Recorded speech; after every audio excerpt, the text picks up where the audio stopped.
Hello, everyone, and welcome to Nuuli Forged. Woo! We are back, baby. We took a week off last week, and now we're back. Thank you to everyone for coming in. We are Nuuli Forged, or we are most of Nuuli Forged. Unfortunately, Mike cannot be with us, and Matt will be delayed a little bit this evening.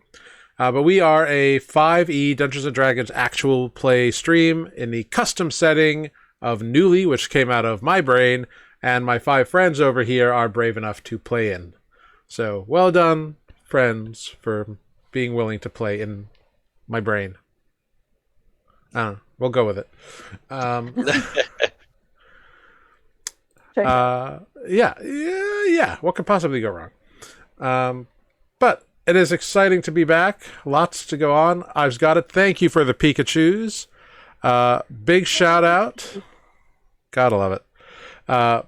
Big shout out to Mr. Blitzer79 who gave us a follow last week. Ooh. So thank you, Mr. Blitzer, who got us Blitzer and Donner and Yeah, we've had quite a few new followers lately, which is exciting.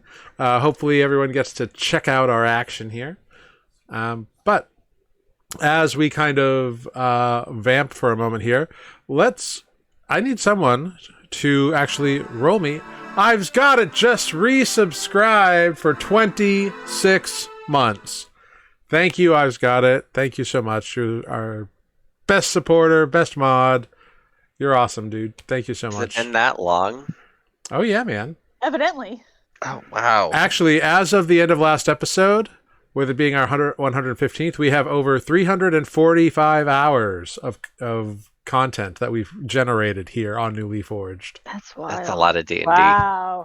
Yeah, man. Crazy. But it's been fun. And we appreciate those of you who have been with us since the beginning. I've got it and a few other folks. So thank you for being here. And we hope you're having fun. But I am going to need somebody before we can continue on too much farther. Tanner did it He did it already. Oh, he did. Oh, look at that. before we interrupted you. I didn't Well- want to yell it out while you were talking. Tanner read your mind and we interrupted. I am just so proud of you all for learning things. This is great. I love it. They can be taught.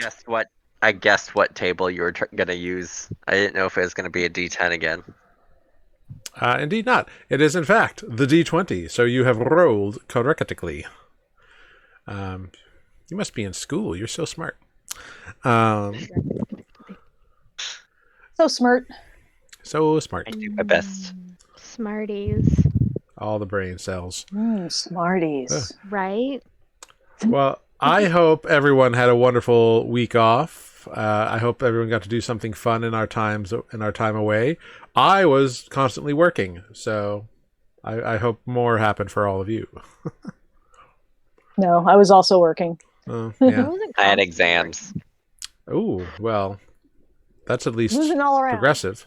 We're all winning here. Yeah. Well. And now Mike has fled off to Alaska with his wife for a week, so Oh, that sounds lovely. they're having fun, I want that weather. right? It got hot way too quickly. Hmm Uh, Don't worry, there's a frost warning tonight. It's dropping again.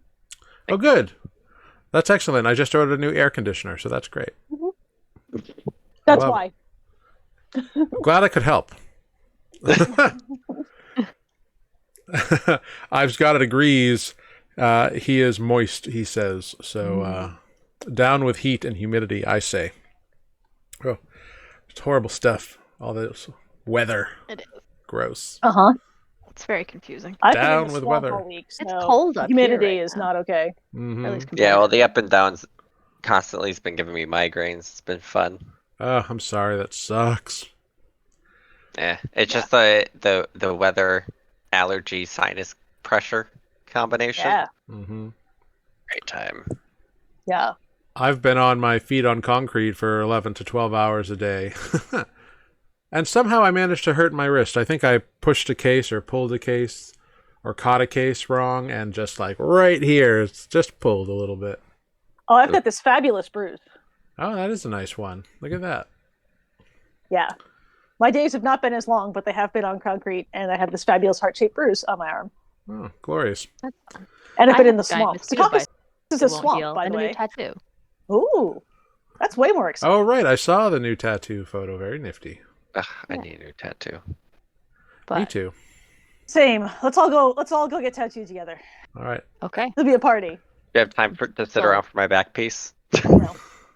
I don't even have Yeah, time you to- have one artist doing your entire back piece, but we'll all just roll a d20 and have that result tattooed on us. No, I need to get I need to get my old puppy's paw print. Oh, there you go. Mm, I have a plan. I That's just haven't like had with time to do it meaning. in I like would- years. I would cry. Yes, I have like 7 tattoo plans, and I've only got the one. So here we go. Yeah. All right. Well, so now that we've jabbered on forever, Wandered. yeah, right. It's just this Yeah, where the meandering hell's path. We're all really good at paying attention. Yeah. I was trying to stall for Matt to Yeah. jump in. Yeah. Well, You had an according actual plan? according to his lift, he should be home now. So probably a Nice. couple Talking minutes. to him via Lyft. Is that what's happening right now? No. He put in the time that Lyft said he would be home. He has doubts on Lyft's accuracy, but I see. Sure, I see. sure. I thought that you like shouted him on Lyft because that would be adorable. Oh no, Oh. now I see it. It's in the public chat. it's in our chat. Yep. I have Oh, these look at images that. of what y'all are like in real life. It's really charming. Don't question it. I mean, I will track anyone's Uber if they want me to, but I don't know how to do that in real life. I don't- So I think Don't it's either. a thing. It's a thing you can do. Like when you get the car, you can tell people. Like you can send your ETA. that's actually a good safety feature, I think. So Yeah, yes. like that's the thing. If you get into a car, you can like send to whoever, send your ETA so that they, so if you don't show up, they know where to look for your body. That's good. that is Who good. says I want it to be found? Well, then you don't have to send it to Also people. possible. It- Oh my god, it- when did you get invisible? I stopped looking. It depends what state your body is in, I guess. I reached a whole new plane of existence. Whole new plane of existence. If anyone could, it would be you, Tanner. Let's wait for the wedding. Oh, yes. I'm going to need help. I'm going to well, we can talk about this later, but I'm going to need help picking my outfits for the weekend because I am impaired in that regard. Ooh, I love picking other people's clothing. It's an outdoor wedding in Connecticut at the end of June. Oh It's my god. picnic That sounds formal. like your idea. as Yeah, hell. which I don't know what the hell that means. I love the Wait, grooms wait, very much, but I don't know what that like- means. Family Easter Seersucker. party. I don't know what that means either. My family, Short no. pants. You definitely you're like short, like a short suit. Like chino shorts No, and like a no, nice no. polo. Well, you could get away with Ugh, like, I can't do button-down. polos. They choke my I'm neck. not putting do not put Jared in a polo. I will like a sweat button like you down. do not believe. I'm telling you. No, you need a nice linen a linen button down. You can fold up the sleeves like a a little dress bit to get shirt. some roll up the air, sleeves, and but like have it be dress loose enough shorts. that it's not gonna like soak up the sweat. Everyone who came for D&D content, I hope you're having fun. Now we're dressing Jared. You would look so good in a linen shirt. Well, maybe I'll have to find one, and that will be the God answer damn to it, Matt, I'm running out of stalling tactics. that will be half of my weekend. The other half of the weekend's outfits is not something to be discussed on stream. Oh, Is that why I keep getting these ads in my meta stream? Because I get a shit ton of ads. I don't know your life or what you click on. I get a lot of ads for things I definitely didn't click on. And I'm like, I don't know what the meta algorithm thinks my life is. Oh, I don't know. Significantly less clubbing than meta thinks. I mean, well, that's essentially what it is. Like we're going out dancing, clubbing, whatever. So No, I'm fairly certain that the ads I'm getting are for that weekend, and that's not a life I have anymore. oh well, fair enough. me neither. I'm too old. Never have. says the youngest of us. Yeah, Tanner, come on, kid. You should have seen what I did to my body when I was younger. And this is why I was an old lady since I was 16. I get you. Well, all right. It's time for everyone, now that we've talked a lot, to introduce yourselves to stream, you crazy, crazy people. I need you to introduce yourselves to stream. I need you to introduce your character. And, give like a robust answer, because it's been a week off, so let everybody know. And please answer the question. Oh, wait, we already had this one. All of a sudden, we already had this one. It's all right. I have an alternate. Shoot, I rolled D12. Actually, that's great. You rolled 2d12. That's even better. Advantage. Yeah. All right, here we go. So, please answer the question. From your point of view, what is your character's worst flaw? Ooh. Yes. I know you all love your characters, but you make them with flaws because you're good players, and that's just natural. Everybody has flaws. Even me, believe it or not. I hear no laughing to that. But I'm just like doing some serious soul searching. That's great. I'm checking to see. Greg what flaws I has wrote no down. flaws. Yes, no flaws whatsoever in Greg. No. Absolutely not. Well, I mean, maybe I don't think they do. I mean, that's a possibility. We're going to find out here. Right, everyone, there is a flaws section in your character sheet in which you actually quantified some, should you be looking. Did I Oh, actually? yeah, I made If anyone actually filled out that section of the Yeah. character sheet, which would I didn't honestly do that. surprise me. Oh, good for you. Olive has one. Awesome. I hadn't followed that one because it didn't fit my backstory. Yeah. Well, the suggestions are suggestions. You don't have to pick them. But hey, it's time to answer those questions and identifying markers. Let's start at the top with Amber. That is me. I'm Amber. I play Grig, the Goblin Artificer. I think that most likely Grig's flaw is hubris. And here comes But- Matt. And there's Matt. I see a gray blob. Yeah, I think probably hubris, but Well, I'm more not like thinking it's right like now. bravado hubris. It's like the overcompensation is probably Grig's flaw. Once you goad Grig, there's some serious overcompensation that stops the thinking and makes it all about, pride and looking cool. I haven't noticed.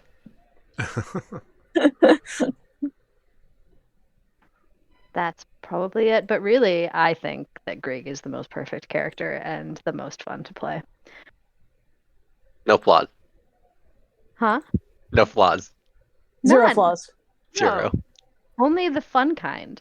That's why it's hard to call any of them a flaws. Even the hubris is kind of like just super fun. So like, why is that a flaw? That's fair. That's a good question. Which may mean that Grig is actually a megalomaniac. Also might be a possible. flaw. Total narcissist. And we have a Matt joining us just in time to No, answer that this sounds question. nothing like Greg. Woohoo! No, I mean, if anyone is going to have like the sociopathic tendency to conquer the world, I think Grig is the best among you, for best candidate among you. Definite front runner. Yes. yeah, definite front runner in the Blight. megalomaniac, narcissistic bravado. Yeah. Well, Matt, while you get ready to introduce yourself, dwell on the question. From your point of view, what is your character's worst flaw? And we're going to hop on down. Is it my turn? No, but you should think about that because it will be your turn in mere moments. Okay, bye. I need water. Okay, great. Hydrate, boy, hydrate. All right, moving on down. Or dehydrate. Hydrate or dihydrate. Moving on down, we have Sarah. Hey, that's me, and I go after Amber. My name is Sarah, and I play Olive, who is a half-orc moon druid. She's gray, despite being named Olive. And I have written down that her biggest flaw is that she holds grudges, and I would actually expand that to be that she's really stubborn. That once she decides she's doing something, that's what we're doing, by golly. That tracks. Yeah. Definitely You know, single-minded in some respects. yeah, definitely stubborn. Like, evidence to the contrary that it's a terrible idea, and we're doing it anyway. That's what we're doing. I dig it. Very cool. All right, and then we have Tanner. I'm Tanner. I'm playing Nereus, the Azamar sorcerer. And I would say biggest flaw. Sometimes he could be a bit too trusting, as well as he doesn't have much confidence in some of the stuff he does other than destruction. Interesting. I like that. Cool. And yeah, that is kind of interesting because he does I've noticed that Tanner seems to be like, oh no, fuck this bitch. But that when you play Nereus, he is more like, you haven't given me a reason to think that you're dangerous yet. Right. When they do, they blow up. Yeah. But it's not a long leash, but it's enough to hang themselves on, I guess. where Grig is more hesitant with people, Nereus kind of is like, sure, this could be fun. You're an easy mark. I'm prickly. Yes. And then I make them go boom. Well, yes, once you're crossed. I just might explode them on the way there. Blow them up first and ask questions later. For no reason other than they looked at me funny. That tracks. I can respect that.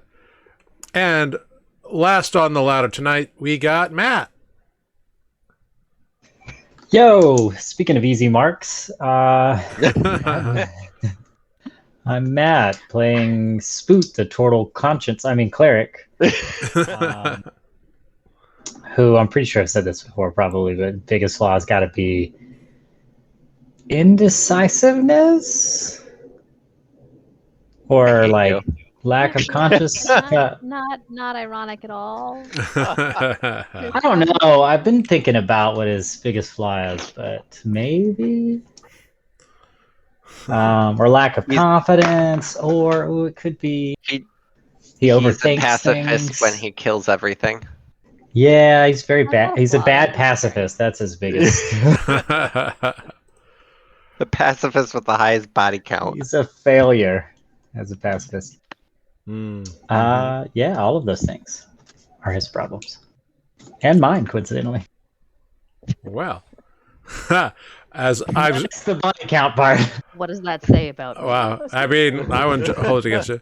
I've got to call you a batafist because you are a bad Batafist. Yeah, because you are a bad pacifist. pacifist. Harmacist is my favorite. Harmacist is good. Harmacist is good. I like that one. Yeah, that was a good one. Yeah. That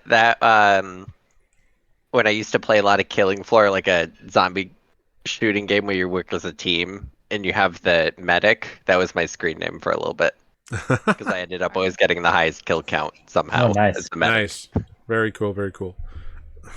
Well, that brings us, I guess, to me. My name is Jared. I'm the Dungeon Master here on Nuuli Forged, and I play everyone and everything else that is not the 5-player characters. And I have all the flaws and none of the flaws because I play everyone and everything else. So, I guess they're all there inside me. Or all the characters I play have them, or whatever. Everybody's got flaws, man. Flaws, the beautiful fruit. I don't know what That's that the means. Okay. No. Oh, See, I thought I thought you were going Oliver at first. I thought you were going like flaws, glorious flaws, Oh, there's that too. wow. flaws, foils, and something. I don't know. You're back. I think I heard the microwave ding. Well, Microwave ding. that is exciting. I haven't owned a microwave in over 20 years. Wow. Yeah. My parents do, but I've never owned one since college. Crazy, huh?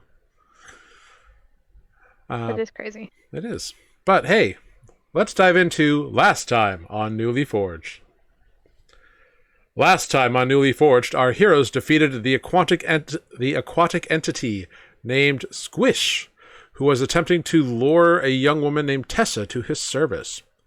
After banishing him back to his home plane, the party was faced with an angry Tessa who called them all jerks and ran off. Upon returning to the group home Tessa was supposedly a part of, called Rima's house, the party learned that she had indeed returned home, but in quite a state. With thanks from Rima and epithets from Tessa, the party left the group home and made their way to the Howling Steep, an inn that Nereus and Defect had previously visited when they had come to Mandarian on a previous little broisode, a little broescape trip. Yes, the broisode. The party has acquired rooms, food, and settled down for the evening. You all have 3 days in Mandarian before the High Priest of the Platinum Hope, Sanjay, completes the blessing process, which will aid in the destruction of the phylactery of Zinniandu the Ragefire, some 9 days hence. That is the Dracolich you had previously defeated, and is currently soaking in a vat of ancient copper dragon acid that you all acquired. So good job on that. Also weighing heavily upon you is the upcoming lunar alignment. The first time in 1,000 years where the 2 moons of Nuuli will align and appear just as though they were before the breaking. You all believe that this night will be the night that the Ibn Shade, along with Oligar Greyclaw, will enact its own mysterious plans. And you figure you have about 14 days or so, maybe a little less now, but something along those lines. And with that, we pick up, each of you entering your own rooms, Defect and Grig moving into a room that they are in at the Howling Steep, Olive and Spoot pulling up on the floor in his shell in another room, and Nereus acquiring his own solo adventures in his own solo room for whatever the night may bring him. As you all nestle down, you hear a slight pitter-patter of rain begin to fall upon the roof of the steep. The rooms are modest, but comfortable and cozy and clean. They have a bed, they have a chair, a small nightstand, and a chest. Otherwise, not too much, besides like a clay, what are they, clay ewer, like a pitcher and a bowl set. So that is there. And the water is fresh. There's a small little towel in there. It's not warm, but it's room temperature, so it's not the worst thing. If you wish to dab off some grime from the day. Oh, yeah, we're probably filthy, huh? Well, you were also underwater, so it's up to you. Oh, that's true. Cleaning that way is for peasants. Prestidigitation. The magician's cure-all. It's a great spell. It is. I love it. Sure. So each of you, one by one, falls asleep, begins your trance, enters rest mode, whatever your particular species does for the evening. To lull yourself into sleep, to recover health, hit points, spell slots, abilities, etc. I would like each of you to roll a d6 for me, please. Oh, dear.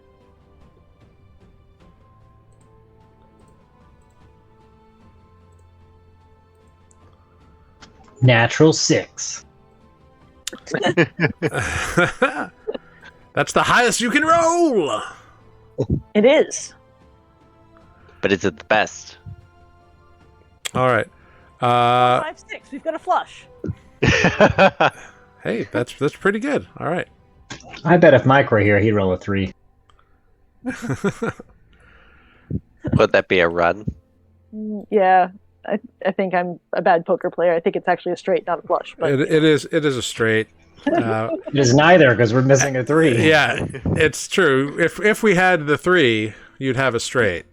You'd have a low Don't play straight. poker. You'd have a low straight, but a straight nonetheless. But so as you all drift off in your various dreams, Nereus,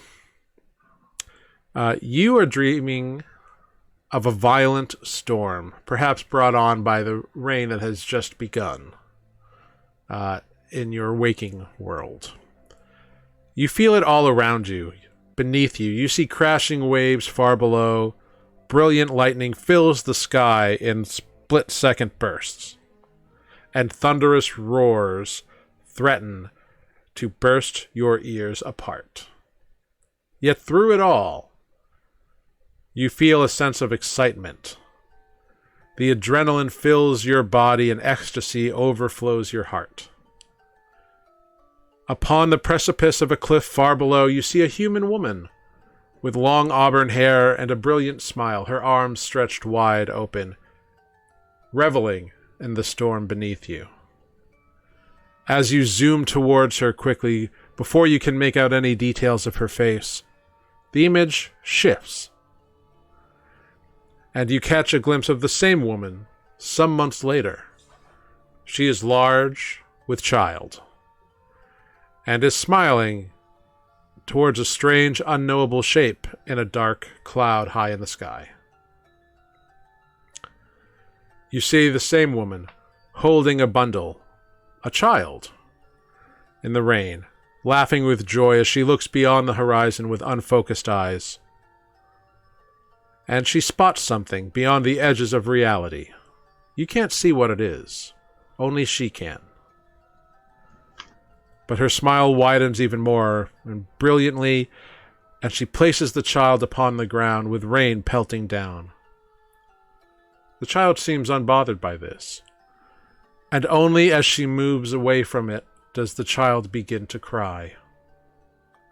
The wind whips at her cloak, revealing an amorphous tattoo or marking of some kind in black and purple, an unknowable shape. And as she begins to run, strange runes appear in the air around her feet, and she leaps into the air, flying off to the northeast, seemingly abandoning the child to the storm. Lightning splits the sky, and the child's cries can be heard as a sharp contrast against the rain. 2 humanoid forms, one tall and broad, one short and a little squatter, begin to notice and move in the direction of the child. And the image shifts again. It is the same woman, but she's older, with a streak of gray in her hair. And even though you can't quite make out the details of the face, the smile is unmistakable. She's laughing in a tavern with a white-haired elderly gnome man with a well-kept beard who wiggles his fingers, and a human bar lad tumbles into a human woman's lap. This human woman seems to have orcish features as well, so she might be descended from an orcish lineage. A look of concern for the lad flashes across the woman's face, but then a slight smile is shared between them, and they laugh. The gnome nods to the smiling woman, as if to say, "Job well done." And they toast their mugs together. The woman finishes her drink and exits the bar. A sign above the door can be seen. It reads "The Polished Mug." A bit of rain begins to fall from a cloudy sky, and she stops and stares up at it, with a slight knowing smile that crosses her lips. And then she continues on her way. Thunder crashes again, and you find yourself on a mountaintop above the world, looking down towards the south. Snow falls around you, and down below the peak you see a wide expanse of an evergreen forest. But to the southeast, something catches your eye. You see a tall tower, and though you cannot make out the details, you catch but the briefest shimmer of magic surrounding it. And then the cold is gone, and a hand touches your arm, and you hear an accented voice say, "There is great power in your blood, young man. More so than in most of your kind. Something special flows in your veins, and I will learn much from your donation. Take this as promised." And a familiar weight around your neck warms slightly.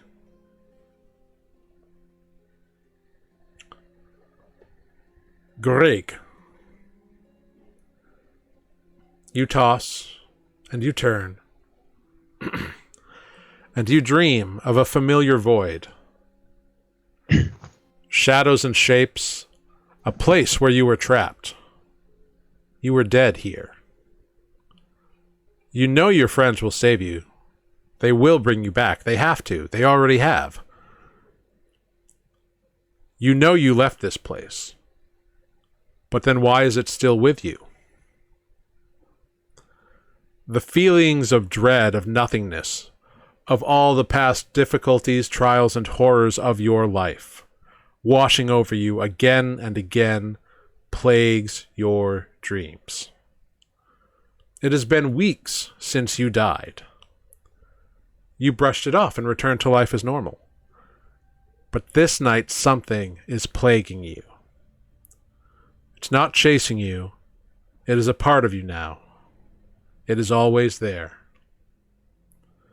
You dream of the shadowy forms of your father, your brother, taunting you for years, belittling you. But then the forms merge and grow and become something larger, a true enemy of yours. It becomes a towering half-giant. It is Oligar Greyclaw himself. The shadows flow back to the edges of your vision, and you see Misfit Manor, with your butler, Sebastian Raposa, heading towards a knock at the door, looking perplexed, as though he can't fathom how someone could be there. But before he reaches it, the door bursts in, broken into pieces, one impaling Sebastian square in the chest. You watch as the light of your dutiful butler leaves his eyes.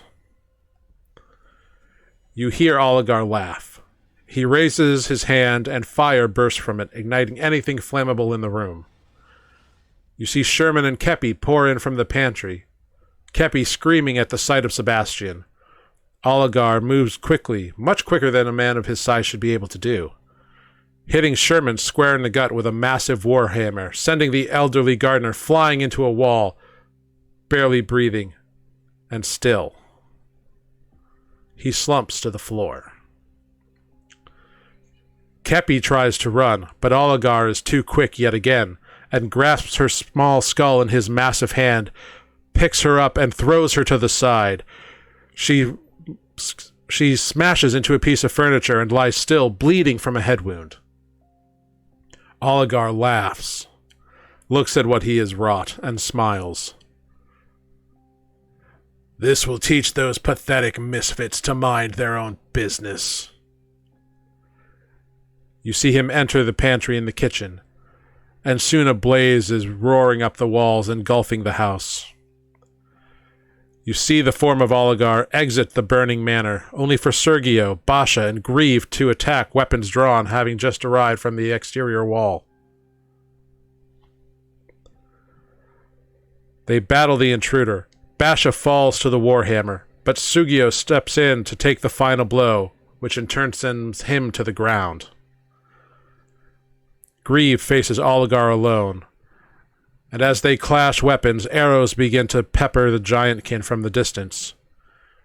Your vision moves and you see 3 forms, Adis, Kalin, and Relgan, fire volley after volley of arrows. Adis with deadly precision, Kalin firing faster than any of the others, and Relgan, with the scorpion form of Rendi on his shoulder, firing powerful, penetrating shots. Oligar still laughs, but as an arrow pierces his arm, he growls and shouts, "This is your lesson!" as he gestures to the fire behind him and disappears in a cloud of red and black smoke. A horrible, echoing laugh lingers as the others storm into the manor to retrieve 3 fallen bodies. The vision fades, swallowed by shadows once more, and you hear a taunting voice. "Come, little one. Find me. Find me and earn your fate." And you toss, and you turn, in a fitful sleep. Olive. Your dreams of late have been more active, and tonight is no exception. You are once again a small orcish child, playing amongst tall standing stones, set in a circle. A dream you had never had until it was recently awakened within you. Laughing with your playfellows as you bob and weave among the stones and attending adults who all smile down at you in your play. And your play suddenly turns to study, and you sit among the stones, staring up at a single, solitary moon. Full and bright in the sky, you hear a lecture being given to you and a small group of other initiates, but the details are lost to you as you gaze up at that sky and that bright, glowing orb. Your dream flows, and you are the same woman, but grown now, and full in her power and station. You can tell that you are visiting a nearby stronghold of some kind. It's important, and you hear a name in your dream. Craghold.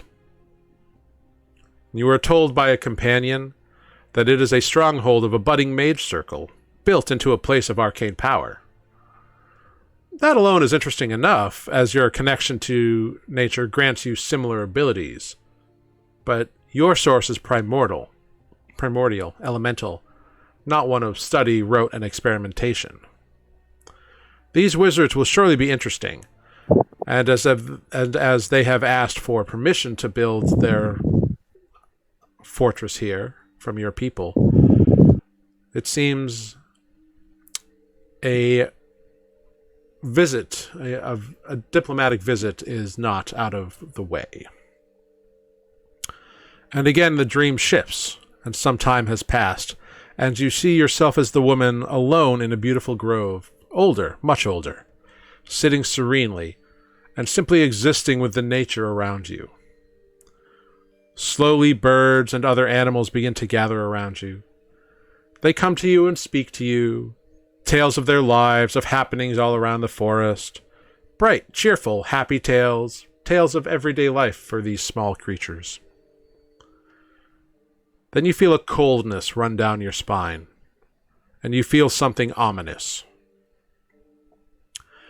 Rising from the ground, you leave the grove, following instinct, until you come to a nearby cliff. Looking down off the lush green highlands vantage point, you see the spire of that wizard's fortress down in the valley below, pulsing with some sort of strange light. And suddenly a blast of rainbow-colored light shoots forth from the top of the spire, blasting it open like a wound. And where the colors meet in the sky, storm clouds appear.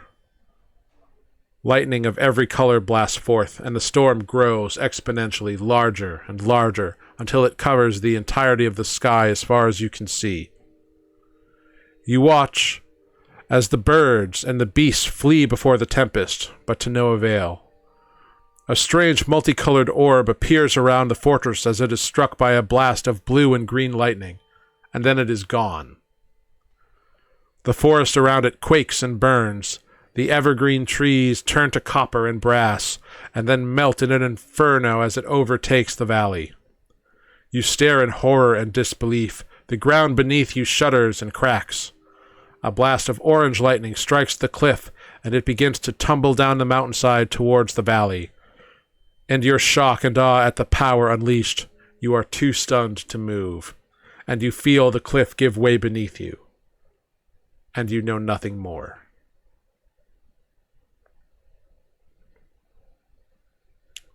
Spoot. As you rest comfortably in your shell, you find yourself wandering a small footpath through a lush green forest. You hear the sounds of birds, insects, and the occasional call of something larger. Perhaps a deer or an elk, and a bright blue sky can be seen peeking through the boughs above. Then the serenity is broken, and you see bright multicolored streaks of light erupt from a point to the north. Stretching across the sky in jagged tears through the canopy, it is followed immediately by darkness, as though a blanket of utter black and absence was thrown between the trees and the cacophony of colors that was once the sky, with just the tiniest pinpricks of light beating through like new stars. You feel a hot, burning breeze, and the forest is gone. All that remains is a lonely footpath through a sea of ash, cinders, and jagged broken trunks that were once trees. As you gaze across the desolation, you feel something familiar, something comforting, a presence by your side. Turning, you see the silver-skinned woman, with flowing golden hair and golden eyes. A slight, sad smile crosses her face as she looks upon you. "Oh, Spoot, I am so sorry that you have been given this vision. This is a very unfortunate possibility. It is not ancient as far as prophecies goes, but heartbreaking nonetheless. It is important that we know and document such things. But it is important also to know that these should be used as warnings, guideposts to ensure that they do not come to pass." She smiles at you. You know your mission, Spoot. What began as simple aid to a stranger who found you and your friends has caused forces to align in ways that may yet lead to this. This oligar you hunt is indeed aligned with a strange and powerful entity. Our information points north, near the southwest of the far Balaged Range, far from where you are now.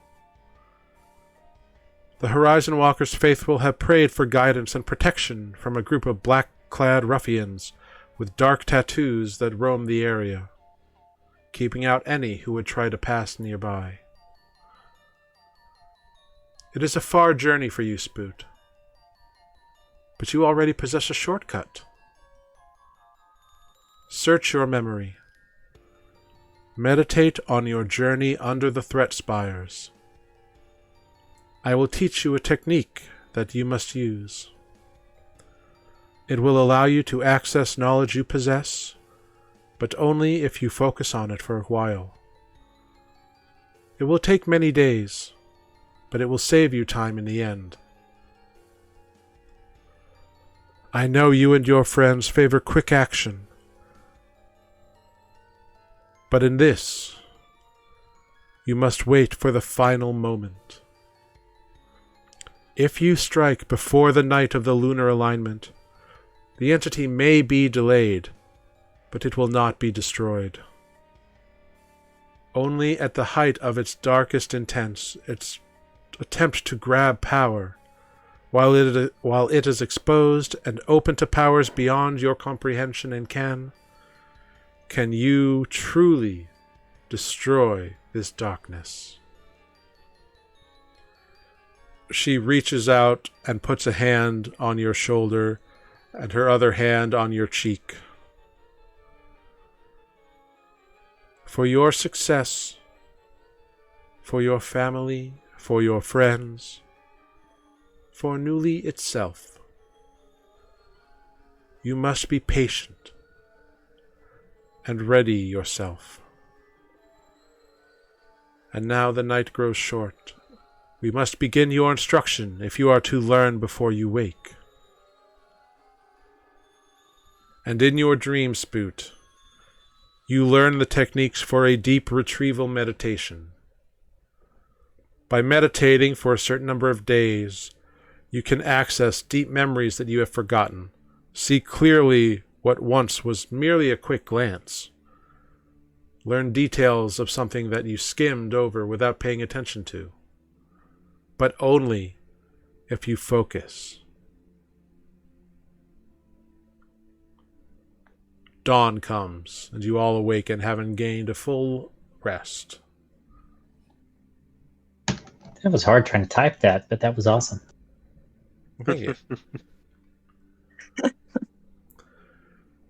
Grig, you notice that Defect is quiet and preoccupied today. He seems to be thinking about something and is unwilling to share whatever it was, claiming that he needs to sort it out for himself first.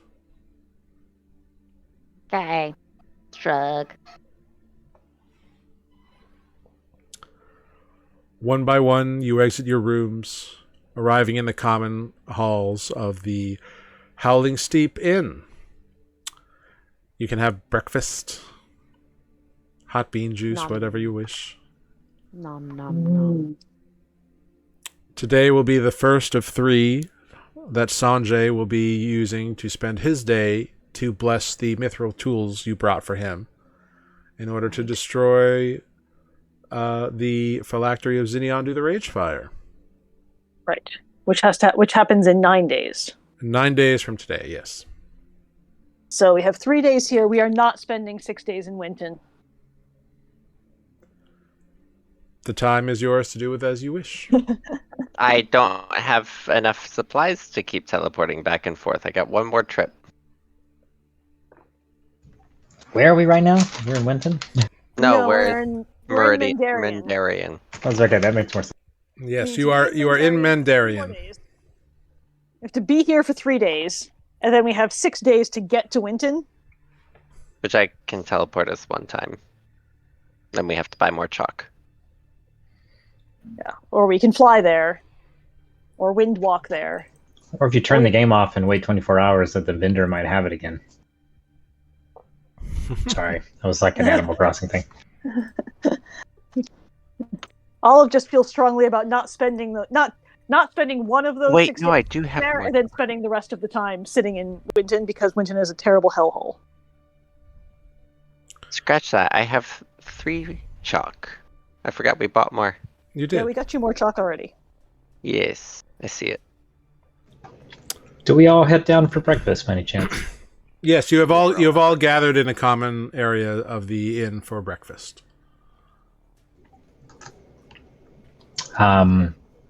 Spoot will look like his mind is preoccupied.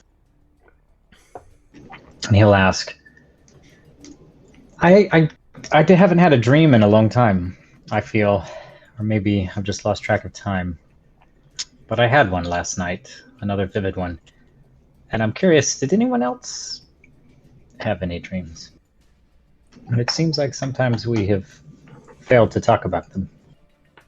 Nope, no dreams. I don't know what you're talking about. I mean, I always have dreams, but they're not, it's like talking to animals and stuff, and you guys seem bored by that when I do it, when I'm awake, so. Insight check? What did you dream about? Make an insight check. Who are you inciting? I'll start with Grig, and then I'll go down the line. Greg, make a deception check. Okay. Versus a I didn't have 21. A plus 20 in deception. Spoot, most people wouldn't catch that Grig is lying to them right now about having not dreamt. But you've known Grig a while, and you know how they operate. You know that they dreamed about something, but you don't know what. All right. Next is Adis. I mean, not Adis.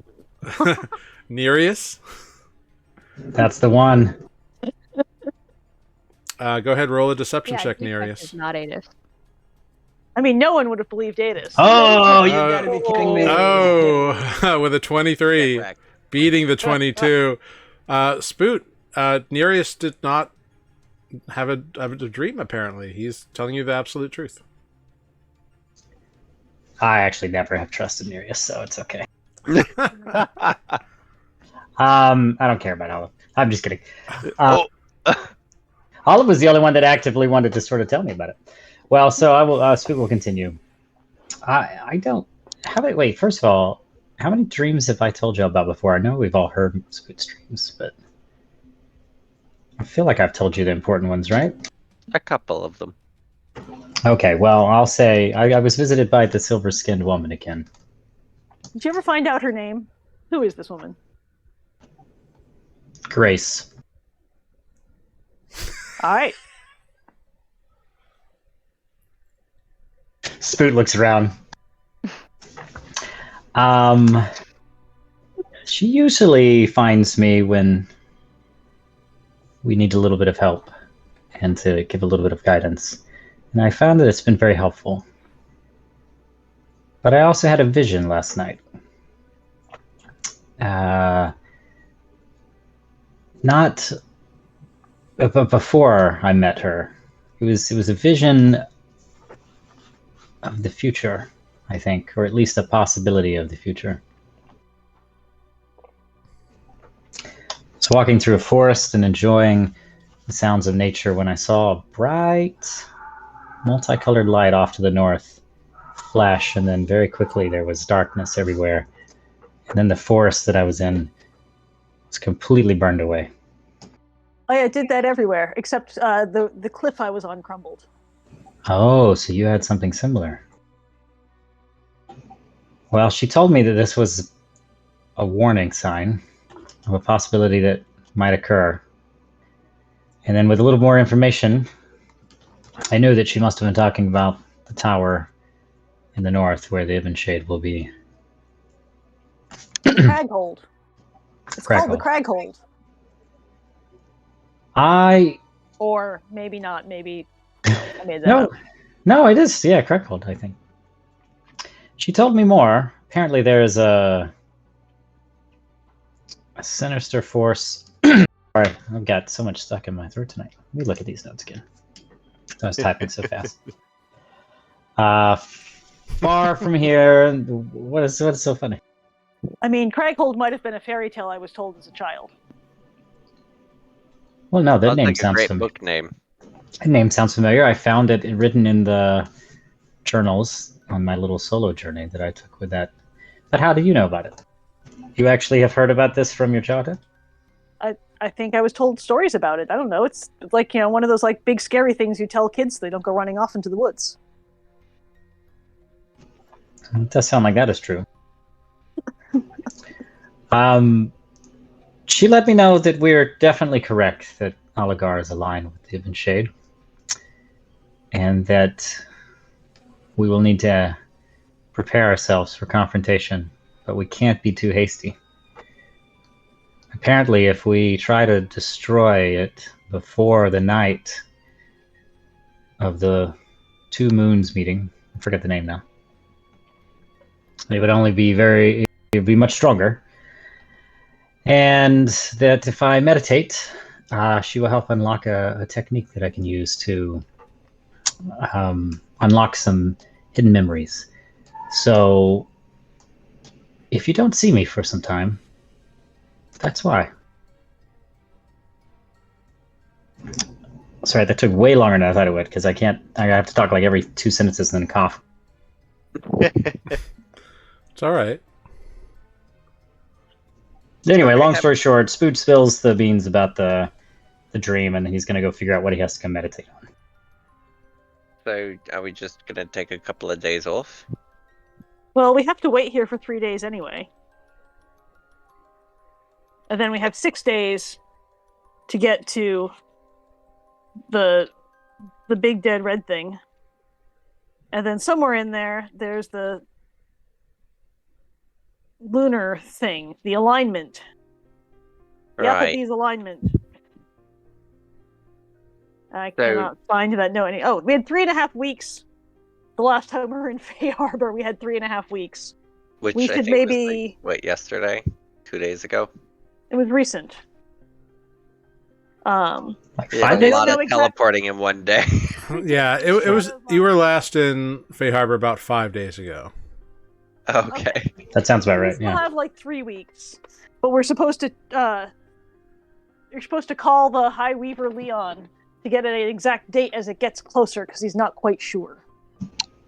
Good point. I almost forgot about that. I do believe I know we will need to go there eventually, so we should figure out the way, but we don't want to go yet. Like, we literally want to go on the day that they're going to mine. So we have to be here for 3 days. And then 6 days after that, we have to be in Winton with our blessed tools. And a jeweler? Question mark? Bark was working on that. Right. So we have to meet a jeweler with those blessed tools in Winton 6 days after we leave here. That's 9 days from now. So if it's 3 weeks, that means we have another... God, math is hard. Another 9 days to get to... Roughly 9 days, because we don't know exactly when, but, several days at least to get to wherever Craghold is. That's a lot of numbers. Craghold was the place up north, right? Correct. The direction that we were headed in. We turned around and came back, yes. But turned around for. Right, because we have to do these other things first. Yes, but also we have to go back for something else north. What else? This is actually, let me make sure because I was trying to keep up, DM. The journey that she mentioned in the dream about the black-clad ruffians roughing up some Farlane followers far from the Balagent range? Balagad, yeah, Balagad. Balagant. Oh, I see it. Was she talking about my trip to the eventual trip to Craghold? She told you to reflect on your journeys beneath the Threat Spire Mountains, which are a lot closer. Which, if you recall, that's where you found that ruined library and all that stuff in a cave underground with your companion at the time.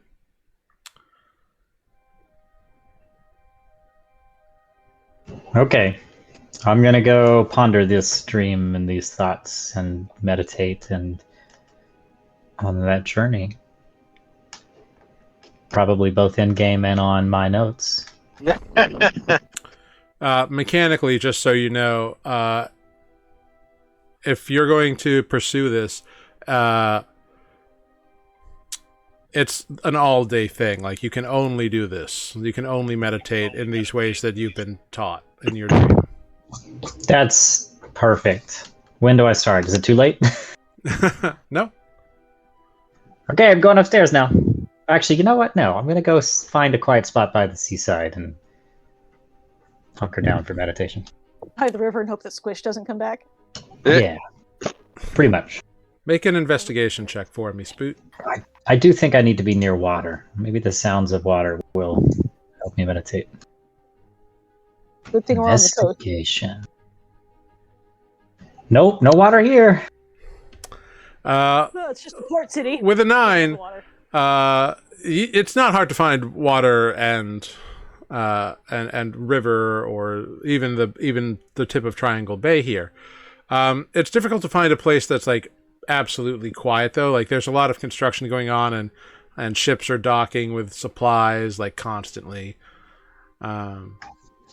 So you can't find like a serene place today. Yeah, okay. Endless beeping of heavy equipment.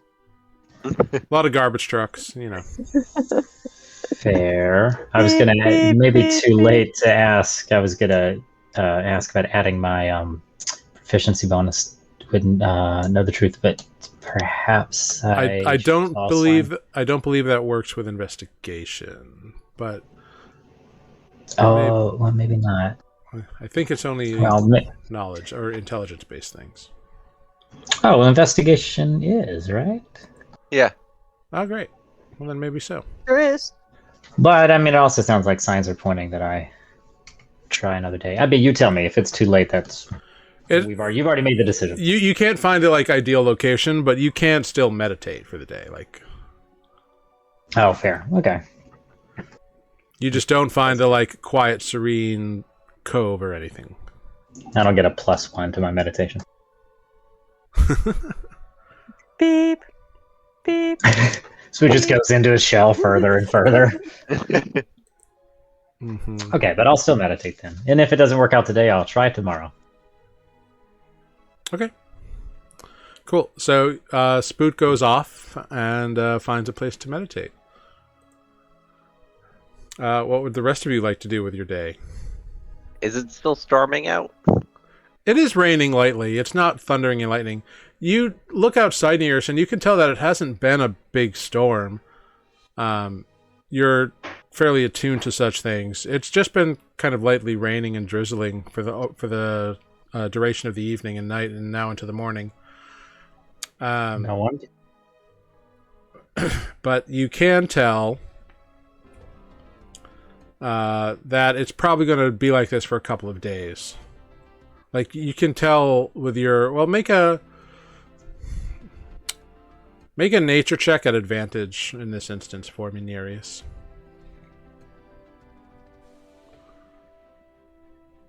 13. 13's pretty good. You can tell that'll probably last a couple of days, and that the storm came in from, like, the northeast. Okay. If Spoot's gonna go meditate, I'm going to have some me time. I'll see you guys in a little bit. I'm gonna cast Fly on myself, and I would like to go find kind of like the more higher point in the city, like somewhere I can sit down. Okay. And then dive into a haystack. Yes. Don't fall off. That's another video game reference. Yeah, we all played Assassin's Creed. So I hope. there is one particular building, a walled keep that is a few stories high. It's the tallest spot in town, but it's got massive walls around it, and you can see that there are like guards and stuff stationed around it. But it's got the highest point. Anything that's not patrol? Like, are there guards on top of the towers on it? There's guards on some like... There's no like massive crenellations. Like, the highest point is probably like only 50 or 60 feet up. And then there's a few like spiring pirouettes. There are guards like along the top walls or on a balcony. But they're not like on the roof itself. Does it look like they could see to the roof? Yeah, you're pretty sure that like if you just hung out on the roof, someone would notice you eventually. Alright, what's the second highest point then? There are multiple buildings that are like 2 stories tall, with a variety of different style of peak or pirouette or whatnot. That you could easily be on any one of them without causing too much of a stir. Sure. Are there any like taller buildings on like the bridge that was turned into like a street? Yes, if you want to go on there, it's very dense with like population and buildings.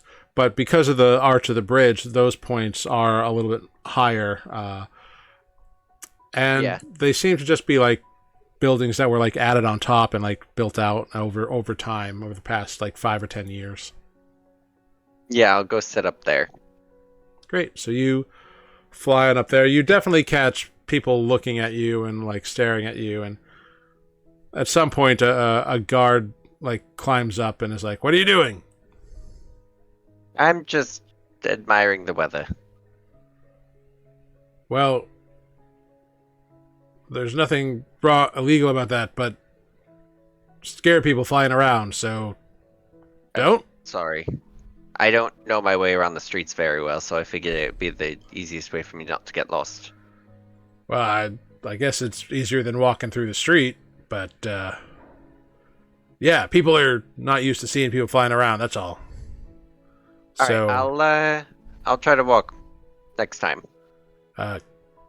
appreciate it. Don't fall and die, because that's paperwork that I don't want to have to fill out. Oh, you don't have to worry about that. Good. How am I I going to can get fly. down? And he kind of figures out how to climb back down without slipping and falling. Takes him a minute, but he gets down. I would like to unattune to the blood vial, the Okay. blood well, and that way the old blood that was in it kind of just disappears. Yep. Turns into dust, and then I'm going to cut my palm and put new blood in there Interesting. and reattune to it. All right. You cut your palm and drip a few drops of blood into that blood vial. And it seals itself up again. And you reattune to it successfully. And I'm gonna sit up there. Hold on, I forgot what spell I was going to. I think that's the right class of magic. I'm just gonna like hold it in my hands and focus on it. And like kind of, because I have 6 level transmutation spells. Mm-hmm. If I remember correctly, that's the kind that like changes item property. Yeah. I'm going to use the font of magic. I forget what. It's been too long. Feats. Font manipulator. And I'm gonna cast investiture of wind. And kind of focus it into that because it's a transmutation spell. But Okay. you know, stormy based, and just kind of like focus higher level magics that I couldn't use before. Kind of like focus those into the item and see if that does anything. Just over the course of the day. Cool. Which spell is this that you're focusing on? Investiture of wind. Investiture of Wind. Okay. Cool. That's a druid spell. It's a spell. Many people have the spell. Magic. Although in new D&D spell classifications, I don't know what is what anymore. It's true.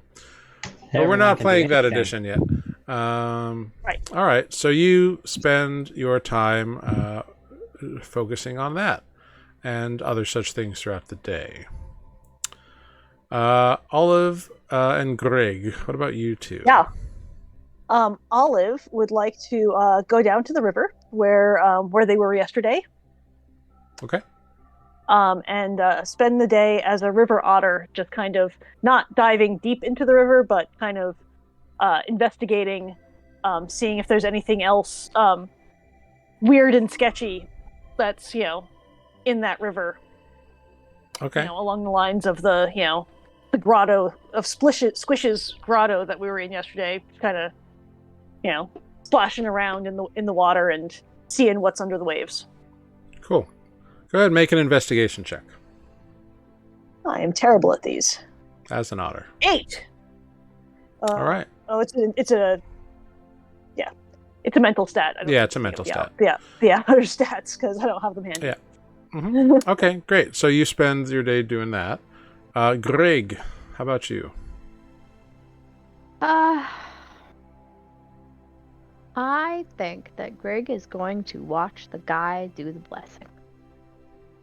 Mm. Okay. Be like, what are you doing to this thing? All right. You show up at the Platinous Hearth. The Platinous Hearth is the temple of the Platinum Hope that Sanjay is the head of, and a high priest.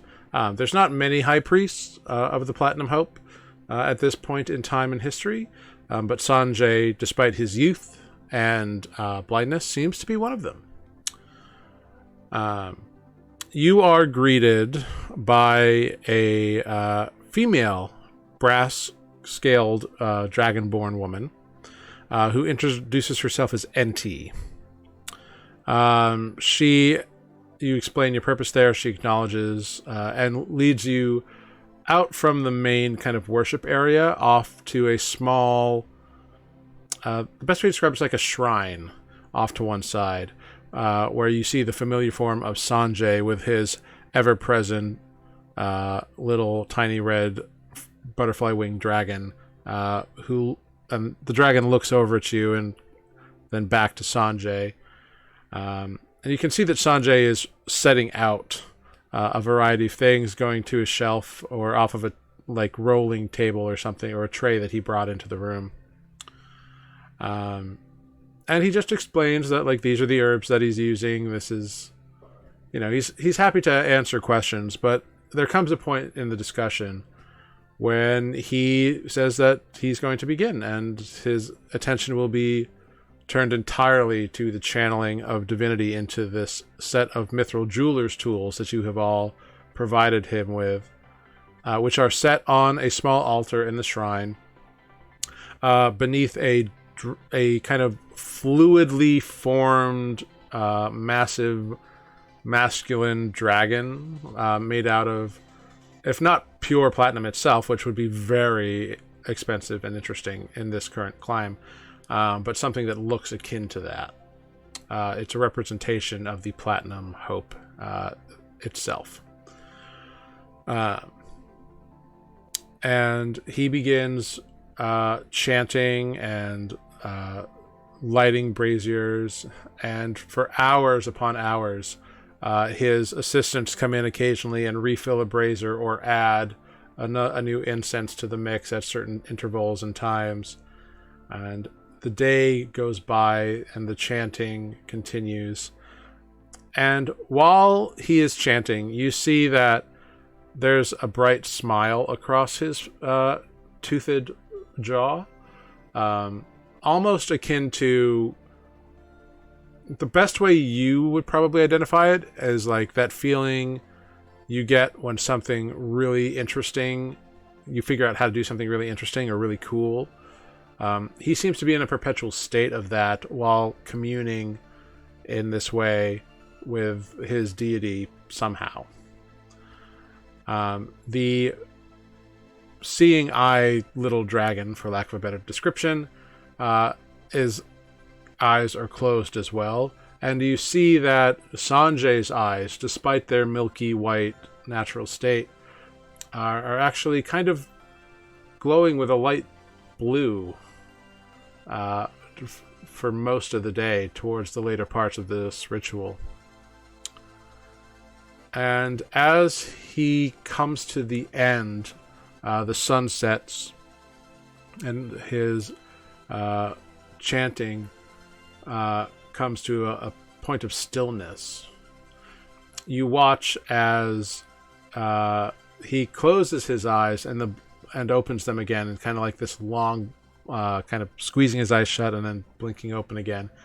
The blue is gone, and the dragon has opened its eyes again. So Promise has opened their eyes, and he smiles and looks at you and goes around quietly putting out the various incense braziers and just fire. And he smiles over and says, "Well, that's one day down." And then he picks up a vial of water that he explains to be holy water and sprinkles it over the tools. And you see him wave his hand over the tools. And you see that these mithril tools, they are perpetually like shiny and bright and brilliant. Like that is their nature by being mithril. They don't dull, they don't fade. They look like freshly polished all the time. They seem to be more vibrant, with some form of an energy that you don't quite catch. They're imbued with something, or the beginnings of something. But they're not necessarily any brighter. You can just tell there's some kind of energy in them. And after Sanjay sprinkles the holy water over it and waves his hand over, he turns around and Promise looks at you and he smiles. Well, Greg, would you care to join me for soup? It's been a long day and I could use a glass of water. Okay. Very well. Does the god actually talk when you're sitting there thinking? Like, do you hear it? Or do you just feel it? Or does the god ever really talk? I mean, is it even really a god? Because it's a dragon. Yes. To which one? To all of it. That's weird. So are you, like, having a conversation when your eyes are closed? Or do you just, like, go someplace else? Like, are you aware? Because you sat there a really long time and you, like, kind of barely moved. I mean, like... In this instance, I entered a state of being where I was merely a transitory location for the Platinum Hope's powers to infuse into these tools, which will be used for something great and good. I acted as a funnel, if you will. Imagine... What does that mean? Imagine a shining sea above the world. And there are points where little funnels and spigots can be turned on and off. I am one of those funnel points. And it is through me that I am able to take some of that water and pass it around more, so that more may drink of it. So are you an empty vessel, or are you actually scooping? I am not empty. I have my own being and energy and But like thoughts. a funnel is empty. It Until is. it But a gets funnel filled up. But a funnel is also full if it is always beneath the reservoir. So are you always walking around full of stuff? And then You could say that. your eyes glow when you sit still long enough and it comes out? Sometimes, in certain capacities, those effects do occur, yes. But how do you get full in the first place? Faith. Belief in a power higher than myself, who wishes to serve good in this world. Oh, a spook could be a fly on the wall.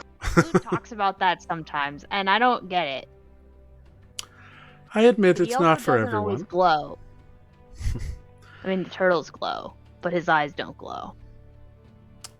Well, faith can manifest differently upon each of us. Some people may believe devoutly their entire lives, but never be blessed by magical means, divinatory energies. Others may be new to a faith, and yet for some reason be a chosen of a god. The gods, like many small, meager mortals, can be fickle, and may only share their power with those they deem worthy. Do only good gods do that? Or, like, could there be a bad god? There are many bad gods. Would you like to hear the stories of these gods? I don't know. Are they good? It is I mean, not like neither good just like nor bad. interesting. I think so. Okay, let's go eat soup. One god, two god, good god, bad. Let's eat soup, and we'll find out. Sometimes when Spoot talks about things, he gets a little distracted, maybe I get distracted, but you just did a thing that doesn't make sense. So I need to know why you did the thing and how you do the thing. Because a funnel is it's a funnel. You can't be a funnel and be a person. Of course you can. And you head off to a small dining area where Sanjay, he doesn't proselytize, but he does explain a variety of gods. Basically, he tells you about 4 groupings. He talks to you about the core deities, the outer deities, the weird deities, and a few idols that have come and gone throughout history. But of the core deities, he talks mostly about those that are called the patron deities, which tend to be good aligned and beneficent entities, such as the Platinum Hope. He also talks a bit about some darker entities called the oppressor deities, which are much more aggressive and serve darker purposes in the outer planes and in their influence on Nuuli.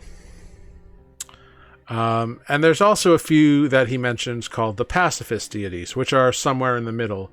They tend to be entities that are more inclined with nature. And you hear him talk about an entity called the Wild Embrace, which you realize is what Adis used to call the Wild Mother. Seems like a same entity but different name. Gotcha. And you learn these stories, and you learn the basics, how the deities or the creatures, the entities that would become the gods, arrived on Nuuli long before almost anything else, and fashioned all the various peoples of Nuuli, the creatures, great and small, out of their own imagination and ideas, battling ancient primordial titans for possession of this world, and eventually imbuing magic within those who could not access the divine spark of themselves. It's interesting, and it's fascinating. Whether or not you believe it is up to you, but Sanjay seems to. Sure. And so then I follow up with, okay, so which of the gods are the ones that destroyed the Arcanum Progenitorus? Well, according to legend, myth, teachings, it is the one point in history after mortals were created that all the gods set aside their differences and joined forces to destroy the crystal. The reason being, by a mortal accessing the power of that one crystal, they were able to ascend to godhood themselves and slay one of their original brethren. They slayed a god? By becoming a god, they were able to slay a god. Interesting. So do you think that the gods would help if, perhaps we were keeping people from, doing it again? The gods have long since passed upon direct interference with Nuuli for primarily this reason. When they destroyed the Arcanum Progenitorus, they left to continue their wars and battles in other planes of existence, to bide time, to heal, to plan. They were secure in the knowledge that they had intervened. Some of them may have felt something akin to guilt for having created creatures that led to the death of one of their kin. Some left out of grief. It is impossible to know the full mental state of such a being. Have you asked your god? I have not presumed to ask that particular question. I mean, since you can funnel it and all, maybe could you ask if he can help? I mean, you're helping with this, but the other thing is also a big deal. I can always ask, but so can I you. mean, just no, I can't. No, I'm not a funnel. You don't have to be. The Platinum Hope listens to all who would beseech him. It is from Do I have to him sit that hope still? springs eternal. No, you may walk, or you may run. If there is honest, pure, good desire and intent in your heart, he may answer you. Will he fly out of the sky and burn your enemies to a crisp? Probably not. If one god is to set foot again on the ground of Nuuli, the others would as well, and then Nuuli would become a battleground itself. Okay, but maybe becoming a battleground just one more time would be good. So that, nobody else becomes a god again and kills somebody else. Kills another god. As far as I'm aware, by destroying the Arcanum Progeneris, the ability to ascend to godhood has been removed from this plane. There's definitely some people trying to do that again. There will always be people in pursuit of foolish, pointless activities. Yeah, it's not so pointless. They have a lot of shards and stuff. Well, Anyway, this is tasty soup. indeed, it is not bad. It is not like gourmet, but it's not bad. It's serviceable. It's humble but tasty. Yeah, this is Greg being like, I guess we haven't really told you about everything that we're doing. Yep, and you are welcome to share with Sanjay as much as you wish to. Okay. Because Grig is he will learning listen. About. No, I know, but Grig is trying to learn about what's the word? Tact? And the other one. It's not secrecy, because secrets are a thing. But like subtlety and Discretion? discretion. That's the word. That's the word. Learning about discretion. Maybe we don't need to spread panic, but also wouldn't it be nice if the Platinum Hope would come down and burn our enemies? Sanjay listens to you and acknowledges that you are doing good work, and he will happily pray for guidance or any aid that the Platinum Dragon might be, or the Platinum Hope might be willing to imbue into this world. But again, says that a god directly setting foot on Nuuli is unlikely. Fair. Okay. All right. Not Wait, as an I'll effort regret it. to defend Nuuli, because if the Platinum Hope sets foot on Nuuli, it is a guarantee that his sister, the Scale Dread, will also set foot on Nuuli, and the world will be destroyed either way. Gotcha. No big deal. Bread. What Godzilla movie was that again? Kaiju versus Mecha Kaiju. Exactly.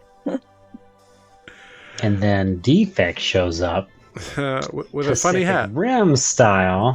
So we didn't know he was. whole nation. 18 wizards cast enlarge on Defect, so he just kept growing and growing and growing and growing and growing. Yep. And now this is what my dream will be tonight. Glorious. And Grig is piloting Defect as the. like the tiniest Power Ranger ever.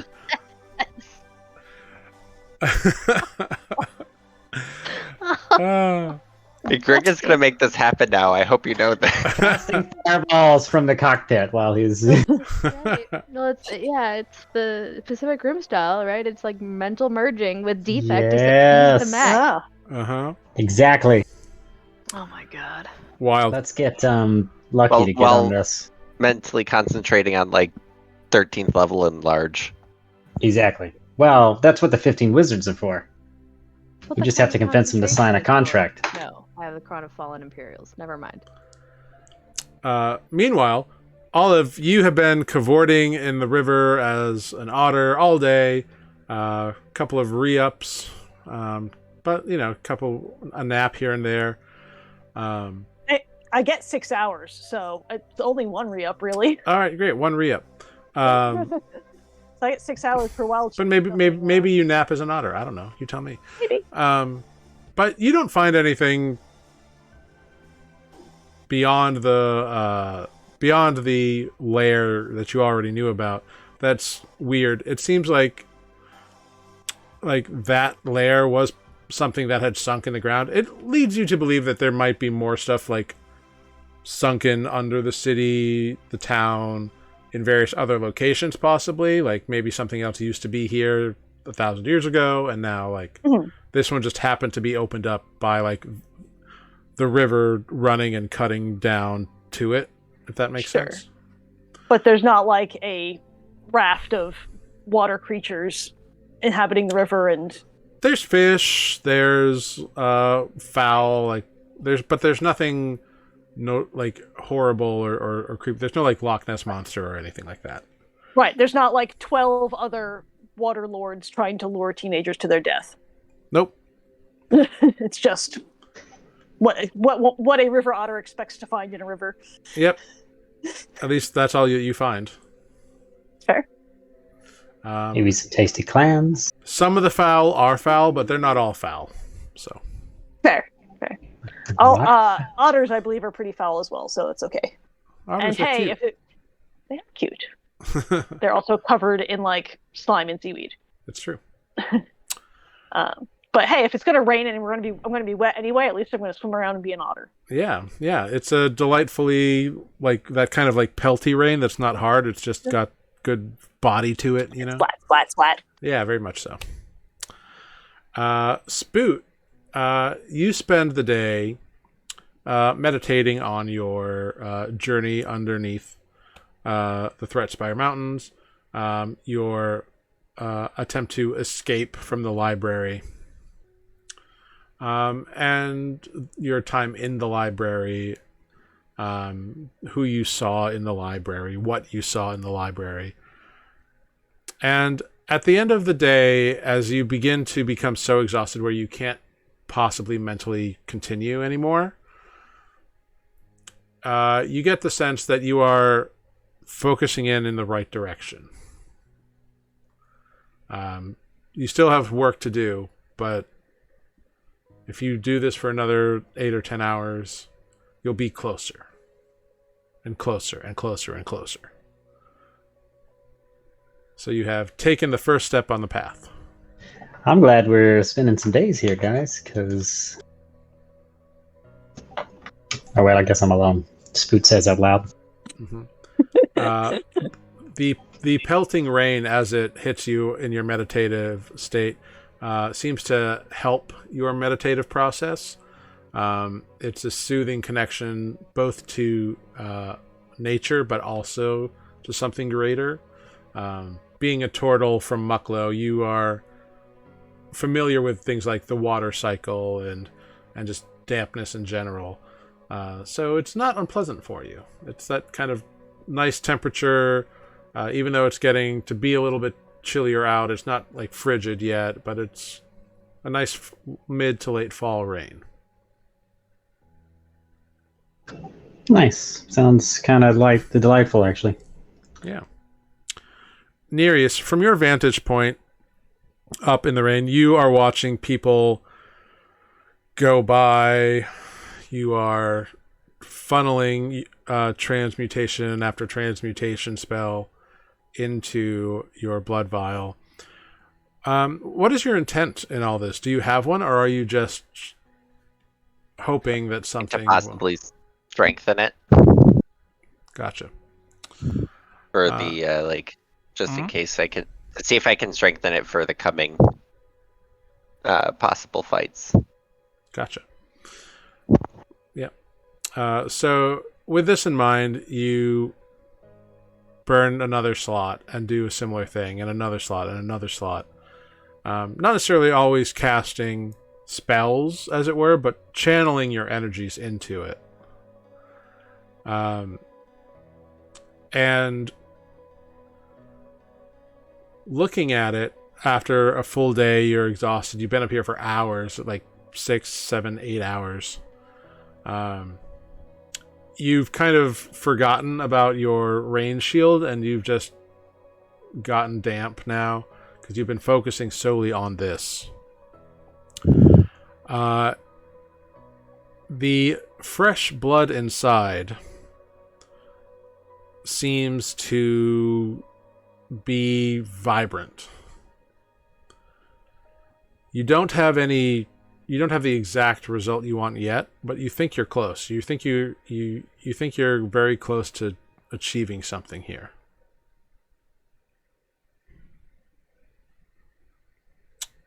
It's on the edge. It's a precipice. And because it is your blood, you can feel that connection, and your blood is stronger, and it's possible that through this new batch of blood being instilled inside this thing this strange man made for you, it might be getting stronger as well.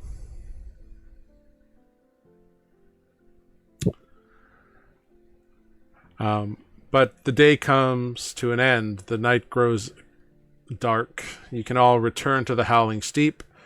Your room... Olive would bring back a fish or two for Spoot. That's considerate. Send some I just swimming in the imagine, river. Otter Olive just like walking through the street, dragging 2 fish in their mouth. It's very like Rocket Raccoon looking kind of deal. Yeah, apparently otters have a very awkward time. They're very slow on land, so it takes very long to walk an otter. Yeah. Swim speed of I think 30, walking speed of 10. Yep. You have time. Yeah. Yeah. You stroll, and you get a few looks, but you all eventually reconvene at the Howling Steep. Your rooms. We'll say that you like booked your rooms for the entire time. I think. Oh, you already did last night. We did. You booked them for the entire time, so they're there. And you can get together, have a meal, talk about your day, do what you want. But before we do that, we're going to take a quick 5-minute break for everybody to have a little bio action here. Wow, it's already this time. Yeah. It is. RP man. Yeah. You guys have been doing some heavy stuff. You had some great things tonight. So we will take a quick 5-minute bio break. We will be right back. Thank you, I've got it. Thank you, nobody picked this name. Thank you, everyone, for being here. We hope you're enjoying yourself, and we will be back in 5 minutes. Thank you all so much. Yay. Yay.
I don't know. All three Hello, washers- everybody. We are back, and apparently Matt is unsure as to what that means. I don't know. I've heard him say this before. I don't believe him.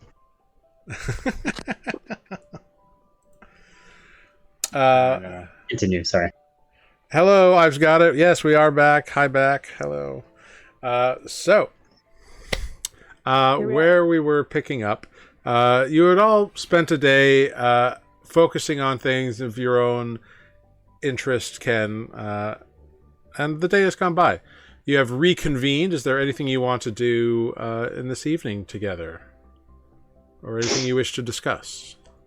Let's enter Defect into some underground bar fighting. Defect is notably absent from the group at the moment, actually. He's not talking to us anymore. Scrying. He's already found Fight Club. I will tell them all that I looked around in the river and didn't find any more nefarious creatures luring teenagers to their deaths. Good times. You want to cast Scrying on Defect? Actually, you know what? I wasn't going to, but oh man, do we think he's in danger? Greg, have you seen Defect? He woke up in a weird mood. What happened the last? Is he not still in your room? I guess I could look. Okay, I was about to say if I'm cast Scrying and Defect's just in bed, like the covers are. You go look. Defect is not in the room. What happened last time that he went missing? Is that when he met the other Defect? The other Defect. They have a name. I'm so sure Defect never mentioned it. And I have missed literally every session when it's present. Oh, have you? That's funny. I know I initially... So what you're saying is we've never seen Spoot and Umbradius in the same place before. Interesting. Yeah. Correct. I definitely wrote down his name was Arm Braids the first time we met him. So. Yeah, I heard about this arm braid guy. What a ninny.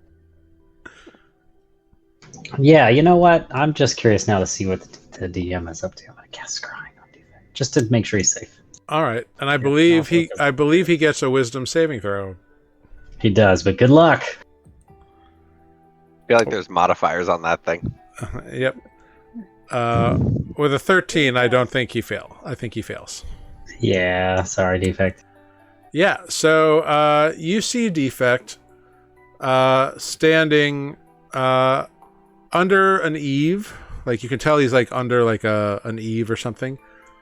Just kind of watching something across the street. You can't see what he's watching, but he just seems to be there standing and just kind of watching. And not doing anything. Just watching.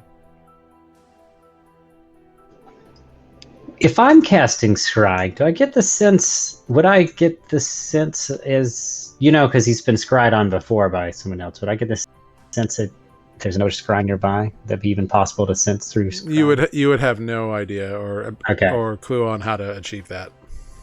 Yeah, that's a good point. But Defect's safe, right? He does not seem to be in any imminent danger. He's just standing there watching something. Standing in the rain. Well, out of the rain. He's under like an overhang. Mascara running. Yes, he found the vial that Adis left behind, and he's been experimenting with his gender expression and tried some mascara. You just hear him softly mutter, "When I was a young bot." He went into the city. Okay. Well, if he's safe, I guess I can unscry. Yeah, he does not seem to be in any danger.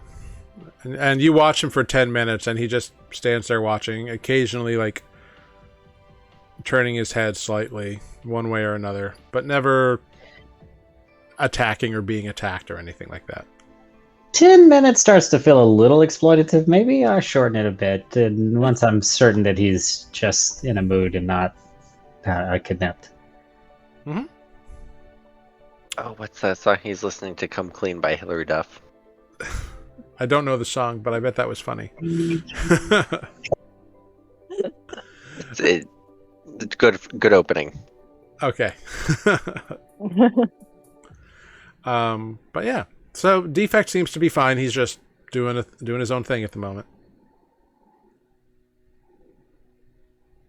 Cool. We've all been there, Defect. It's still raining, right? Yep. I love that image. Yep, it is still raining. Now that the sun has gone down, it's picked up a little bit. What did you all do on your day off? We all stood outside in the rain, except for Greg. No, I Yeah. was swimming in the rain. I didn't find the spot that I was hoping to find, but it was kind of nice just being near the water with some gentle rain behind me. Greg, what did you get up to today?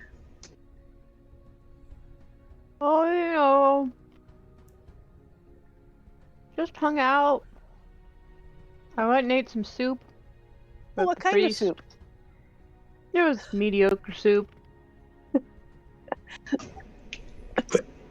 That's all? Yep. Spook doesn't need an insight check for this one. His eyes glowed. Ooh, What? From the soup? What was in the Not from soup? the soup. He did the blessing thing. Wait, who did you hang out with? Did you tell us that? It was with the priesty guy. Oh. Yeah, Oh. radioactive soup? Yeah, well, no, the soup wasn't glowing, but the tools are really shiny now. I mean, they were always really shiny, but now they're extra shiny. Oh, that's really incredible. How was it watching him work? It was long, kind of boring. But his eyes glowed. That was cool. His eyes glowed. Interesting. Did you get to pet the little dragon? No, why would I pet it? I wouldn't touch someone else's dragon. It's his eyeballs. So cute. It'd be gross. I don't want to touch that guy's eyes. But the dragon's so cute. I mean, sure, but also, it's a dragon, and it's his eyes. But if his eyes were glowing, maybe the dragon had some time off. Maybe. Its eyes were closed, too. Oh. Um, I don't know. I wouldn't want to disturb the tiny dragon. I want to make friends with it. I mean, sure, it seems kind of friendly. But really, they just kind of sat there, and then his eyes were glowing. And then we ate soup. How was it spending the day in a church, in a temple? Shrine? Long? Long. Yeah. Pretty Between you and me, I don't really like spending a lot of time in a temple either. That makes sense. Blasphemous. How come your eyes don't glow?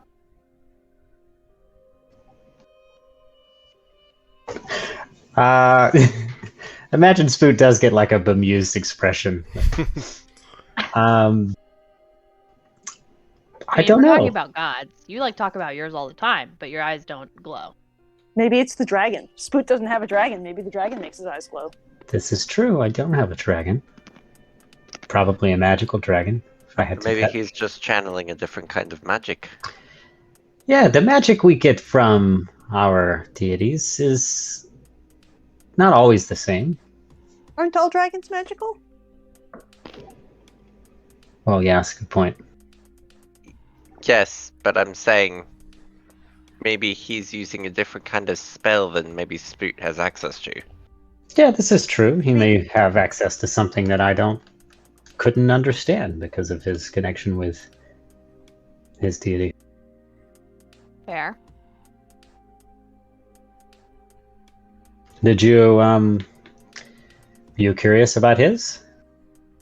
Oh, mostly it's a dragon, so I thought maybe it would be a dragon. But it apparently just is a feeling, and he hears it in his head. That's interesting. Does seem like he must have access to something unique and extraordinary. Certainly, if he's up for the task of what we've put him to, he must have some great abilities. Well, Spoot, Yeah, you talk to your god. I don't feel like I talk to him enough sometimes, if I'm being honest. Feel a little guilty about that sometimes. I mean, I Maybe pray then every your morning, eyes but... would glow. What did you do all day? Oh, I mean, I meditated. I meditate every morning, but I think sometimes I'm afraid to speak, if that makes sense, and I try to listen. Sometimes I hear things, sometimes I just feel things, and sometimes I just, spend time in thought. Today, I think I got closer to what I'm searching for, but it's going to take some more time, so I'll probably do this again tomorrow. Hopefully with better results. I am a bit preoccupied maybe with the dream I had, but if there's one thing that I am sure about, that I am constantly reminded of, is that we are on the right path. We may have difficulty finding the way sometimes, or the best way, but we are doing the right thing. And this time, I think we just need to be patient.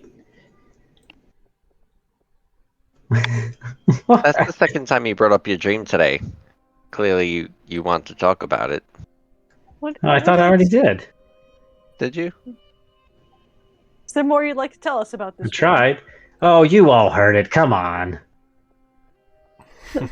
No, I'm just Spook's very concerned about it. And if anyone else had any dreams they were concerned about, as a frequent dreamer myself, I'm more than happy to listen. Casually glances at Grig, looks away.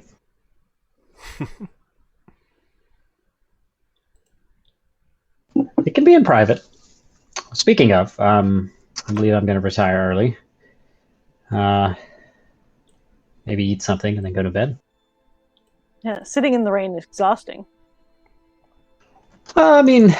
Meditating was exhausting today mentally, but good. It's a good feeling. Somehow. And if no one says anything else to Spook, he's gonna leave and go to bed.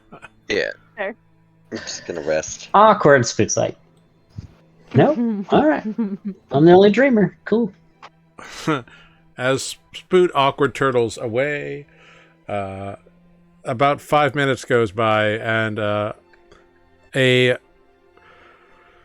weather-wetted defect walks into the bar, kind of brushes off as much of the water as he can, nods to you all, and then proceeds to the room, presumably, bypassing you all. Cool. By defect. By defect. He seems a bit off. Yep. Does he need to be rebooted? No. He'll tell us when he's ready. Alright. I feel like Well- it could take a week. I'm exhausted. I'm gonna just head up now. Okay. All right. And one by one, you can all settle down for the evening and get a night's rest. Yay! Now I can be an otter again. All of us just living their best life. we don't really need to go from this town, do we? This is way better than that other hellhole. There's Yeah, a river. perfect. Right, there's lots of rivers. You awaken the next day. The day is yours to do with that you wish. This is day 2 of 3 worth of blessings. I'm Or gonna go hang rituals out to with the bless. priest again. Okay.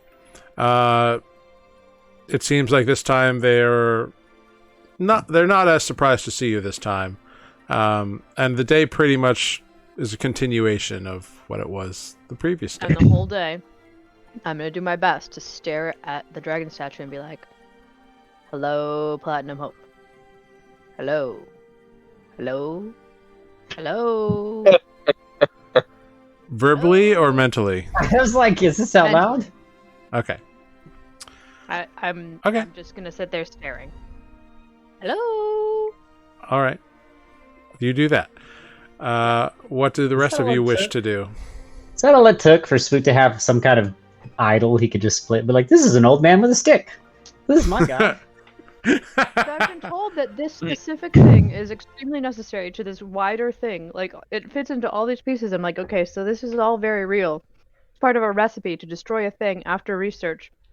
So it has to be real. So now why is it real? Why isn't it talking to me? Do I want it to talk to me? What is this faith nonsense? I'm not a funnel. He's not a funnel either. I don't think anybody is a funnel. I actually think Greg would be quite dangerous if they discovered faith. That would be interesting. Yes. Spoot goes to say goodnight to Greg and hears chanting. Spoot, what are you doing on day 2 here in Mandarian? I've decided to give up this quest. All hope is lost. I'm going to go retire to the swamp and fish for the remainder of the next 13 days until the world's destroyed. All right. No, Sounds I'm just good. kidding.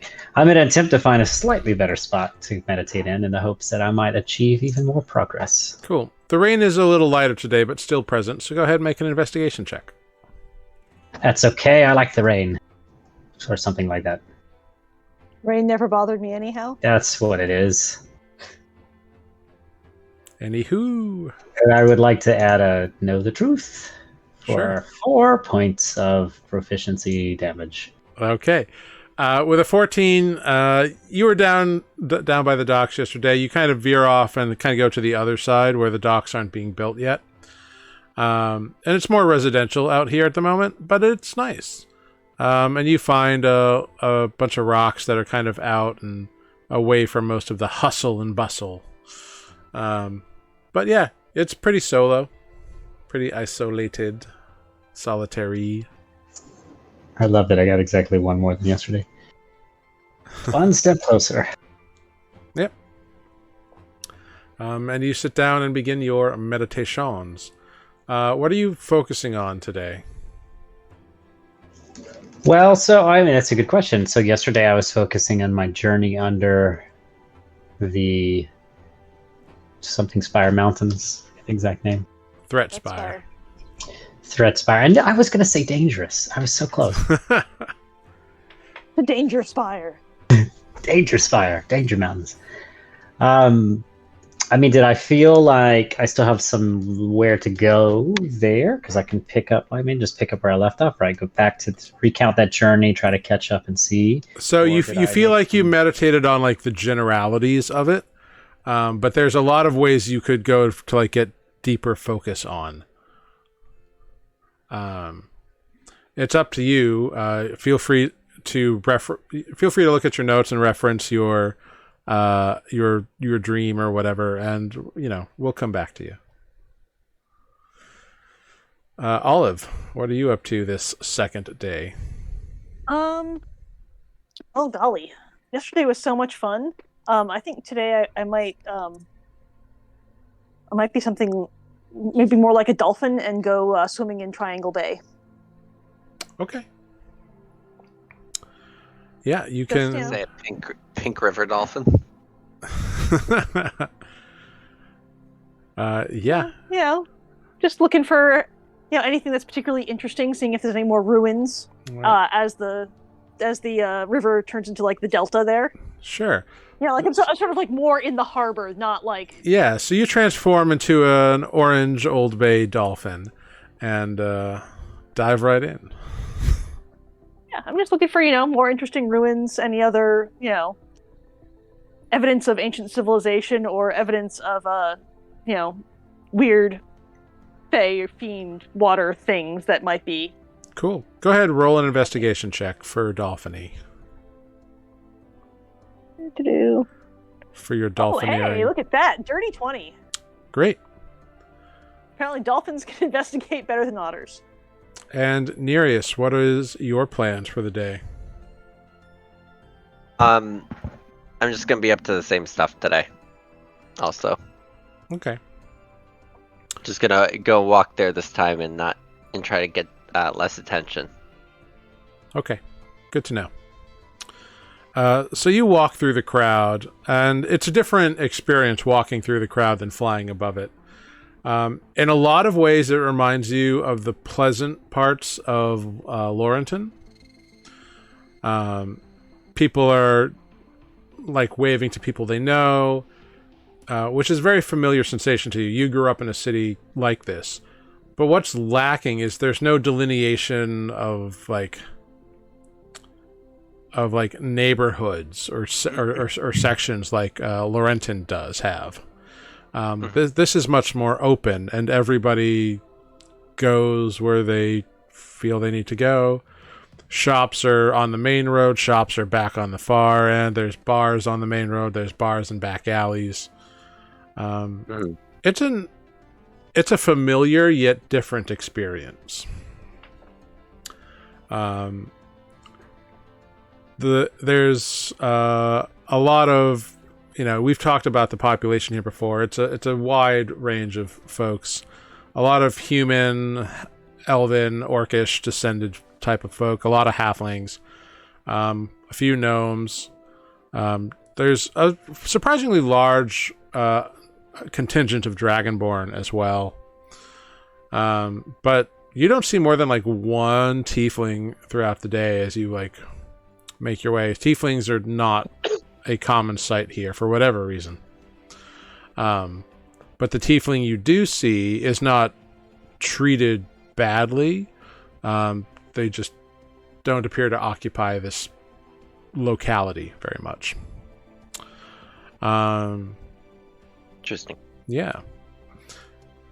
You do not see anyone like your sibling, no Furbolg. And you don't see anything like your older brother. You don't see any half-giant Goliath kin here. Which is, not unheard of, but just something you notice because you do have a eclectic family. Right. But you get to the same spot, and as you kind of get up there, just go ahead and make a perception check. See what you see.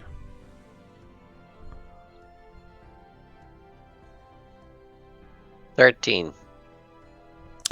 Cool.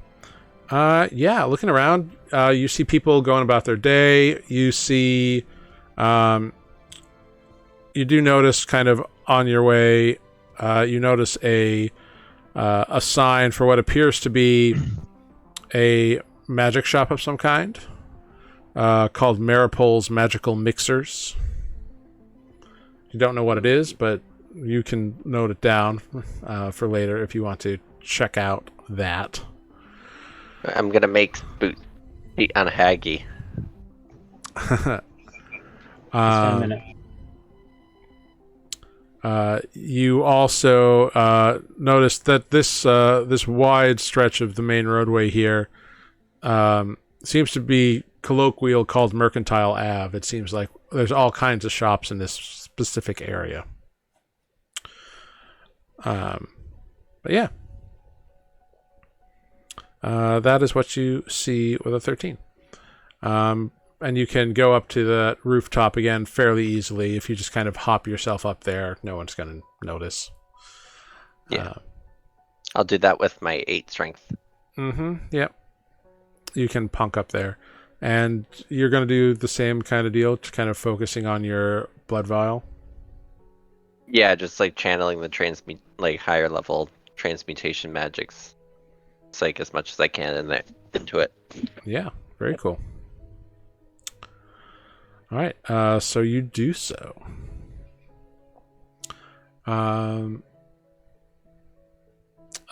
Back to Spoot.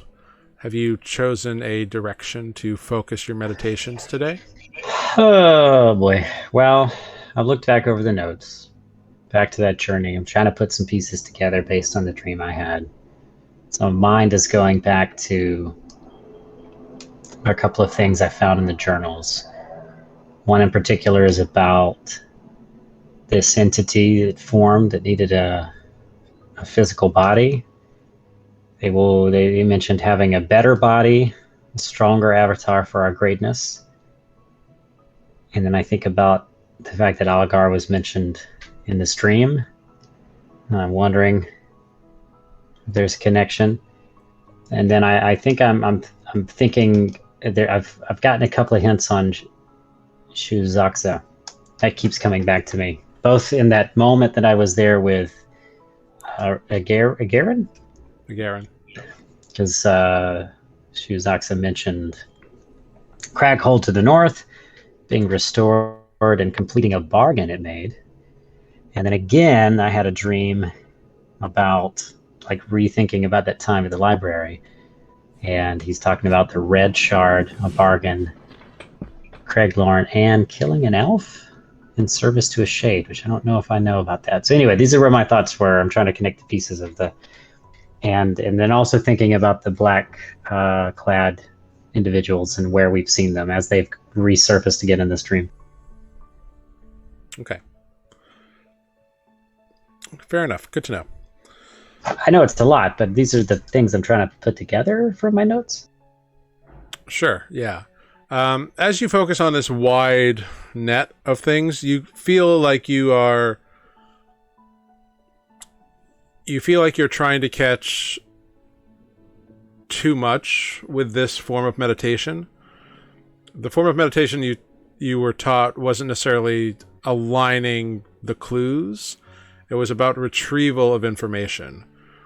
Like something that you skimmed over but like you don't have a physical copy of, or something you saw that like you didn't like take a chance to like study, but like your eyes registered it, even if so your brain registered it even if like you consciously did not. Maybe it's the notes then.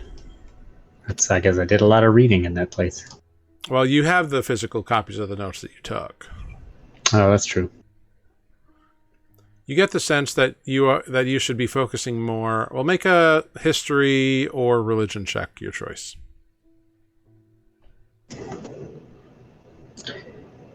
Interesting. History. Okay. Well, with a 28, you remember the conversation in your dream with the silver-skinned woman. You remember specifically that she said you already know a shortcut. And there was a very quick shortcut you took to get out of the ruins.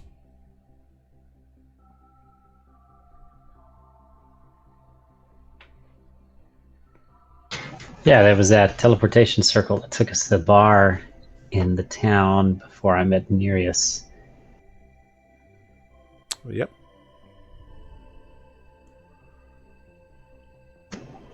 Whose name has escaped me. I gotta go back and look at my notes. Am I focusing on this teleportation that I found? You tell me. Yes. Okay. Great. So you kind of redirect your energies. Not that you're not also thinking about these other things, but this form of meditation is like very much about focusing on like details that you subconsciously saw but may not have been aware of. Was that Winton that I went to? Am I misremembering? Let me look at my notes. No, you're correct. It was to Winton. Which we have to go back to, funny enough.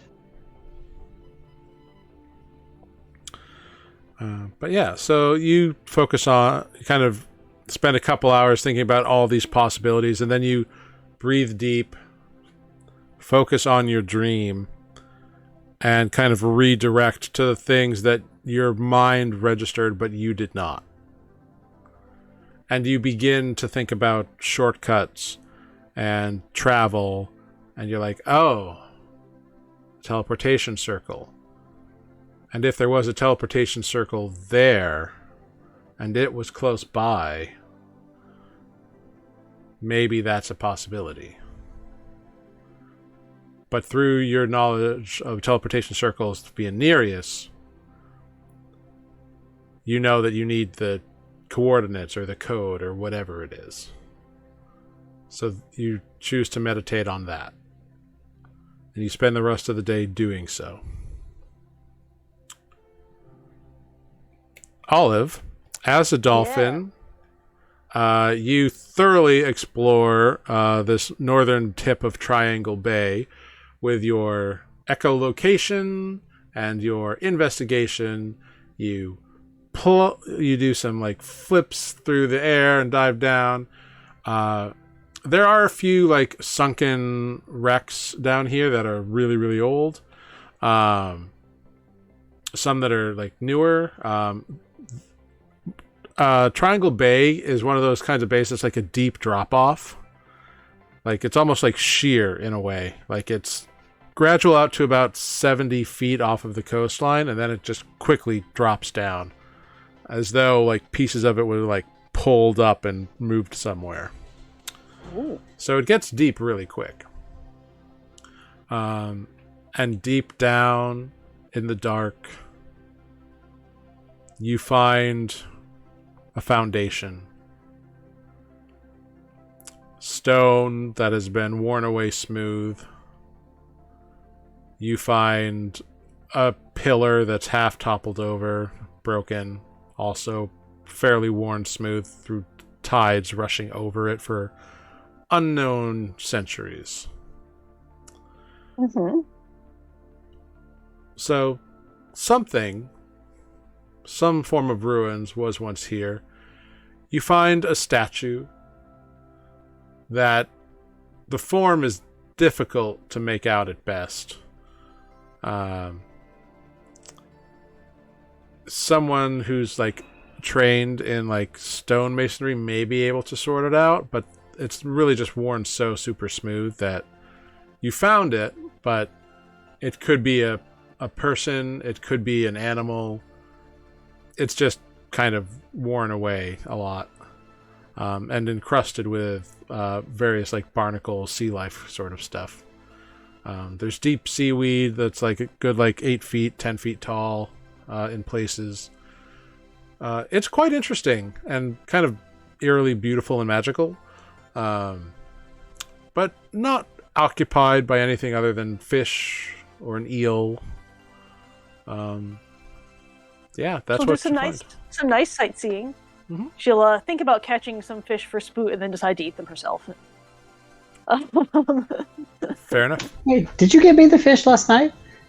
I did. I brought you fish last night. Oh, okay. Spoot ate the fish. Spoot ate So fish. she knows you like them. And it made Spoot but, happy. But as a dolphin, she'd probably catch a couple, think about bringing them back, and then just eat them. Fair. Dolphins are selfish like that. But yeah, mostly just being an underwater tourist, seeing the sights. Awesome. Kind of vaguely keeping an eye out for anything dangerous, but mostly just like seeing something new, seeing new stuff. Yeah. Yep. You spend the day doing that. You all spend your days appropriately.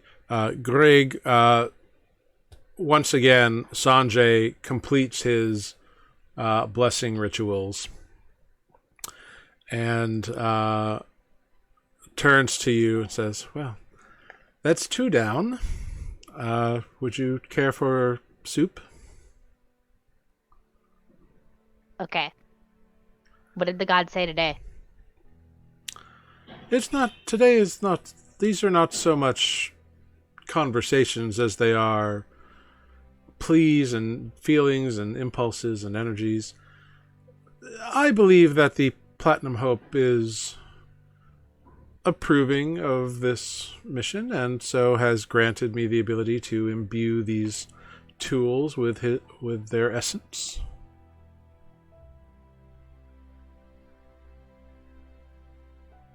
Okay.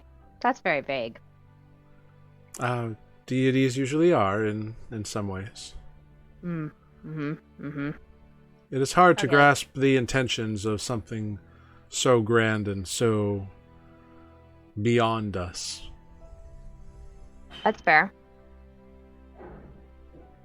I guess we should go eat that soup.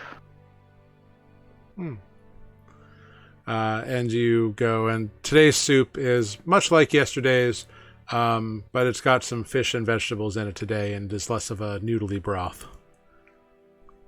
Did I get anything back from my day of, hey, you? Well, what is in Grig's heart at this moment? Is it scientific curiosity? Is it like the beginnings of actual faith? Is it questioning from a place of pure wonder or uncertainty? Tell me what's Grig feeling? It's mostly curiosity. It's also definitely like, well, if this is an untapped thing,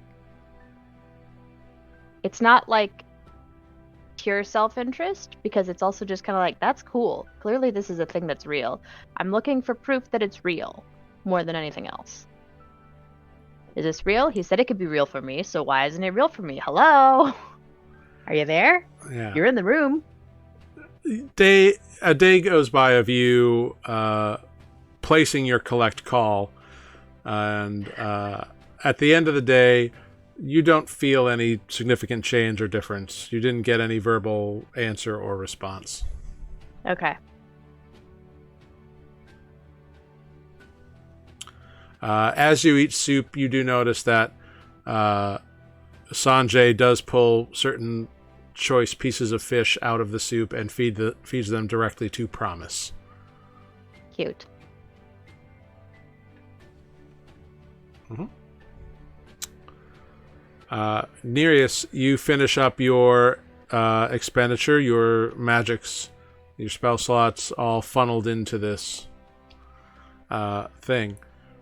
And you feel your connection to it strengthen and grow in ways that you had with the last one, but not on this level. You feel good about it.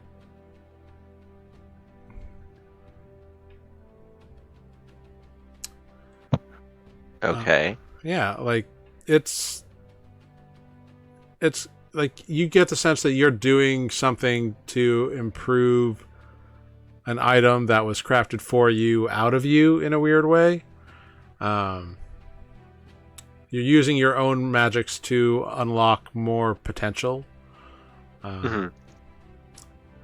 It's something you haven't done before, because you did before, like it was just this other guy made this thing using your blood as a component. This is you bonding to your own blood and awakening it in a new way. Right. Because you're used to your powers growing the more you expend them. Mm-hmm. And this is you learning how to amplify your abilities using the source of your own abilities. So it's like it's a layered kind of thing, if that makes sense. Gotcha. It's like it's like an experiment in metaverse kind of deal. Using your powers to enhance your own power self via your power. It's weird, but you're getting the hang of it, and yeah, you do some good work today. You are exhausted by the end of it. Like all your spells, spell slots, energies, they're all drained and put into this. And you're a bit damp because it's that the day has become that kind of mist rain, where it's just like it's like very fine. Right. Yeah. So, but you all return back to the Howling Steep yet again, having done some good things today. When you all return one by one, you notice that this time, pardon me, Defect is sitting at a table, a small table with an empty chair, and just watching people in the bar, like other people. Empty chairs and empty tables. Well, he's got one empty chair at his table, but he's paying less attention to that. And there's a mug of something in front of him, and he's just watching other patrons. He's been doing a lot of watching lately, I think. Make a either a perception. Well, everybody roll a d6 for me.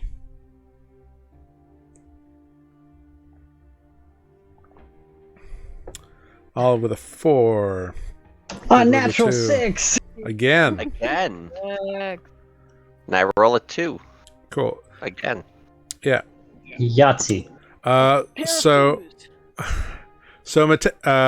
Spoot, you are the first to return to the inn.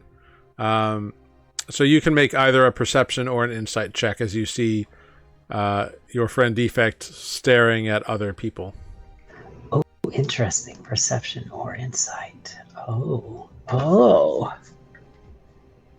They'll give you Insight. different things. Okay. Oh, insight. Okay. My favorite. Ooh. 26. Most people can't read Defect, especially when he's not vocalizing or speaking. When he's just stationary, he looks like a statue in a lot of ways. But you've been traveling with him for months. You've caught on to how he operates. And once again, your keen observational skills on your friends lets you intuit that he is watching how people are interacting with each other. More specifically, it doesn't seem to be like in a way where he's how can I say this? He's not watching in a way that is longing or like he wants to participate in it, but in a way of trying to understand the reasons and what it might be like, but not wanting to engage in it himself.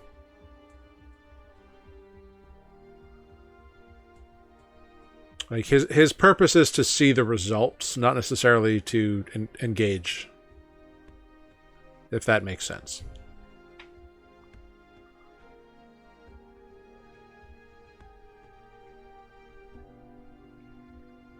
Cool. Yep.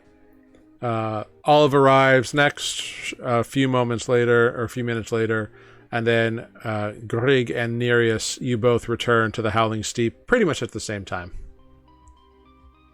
Is Spoot sitting in the chair at Defect's table? No. You got the sense that he wasn't necessarily interested in company. He's just observing. Yeah, Spoot's giving him some space.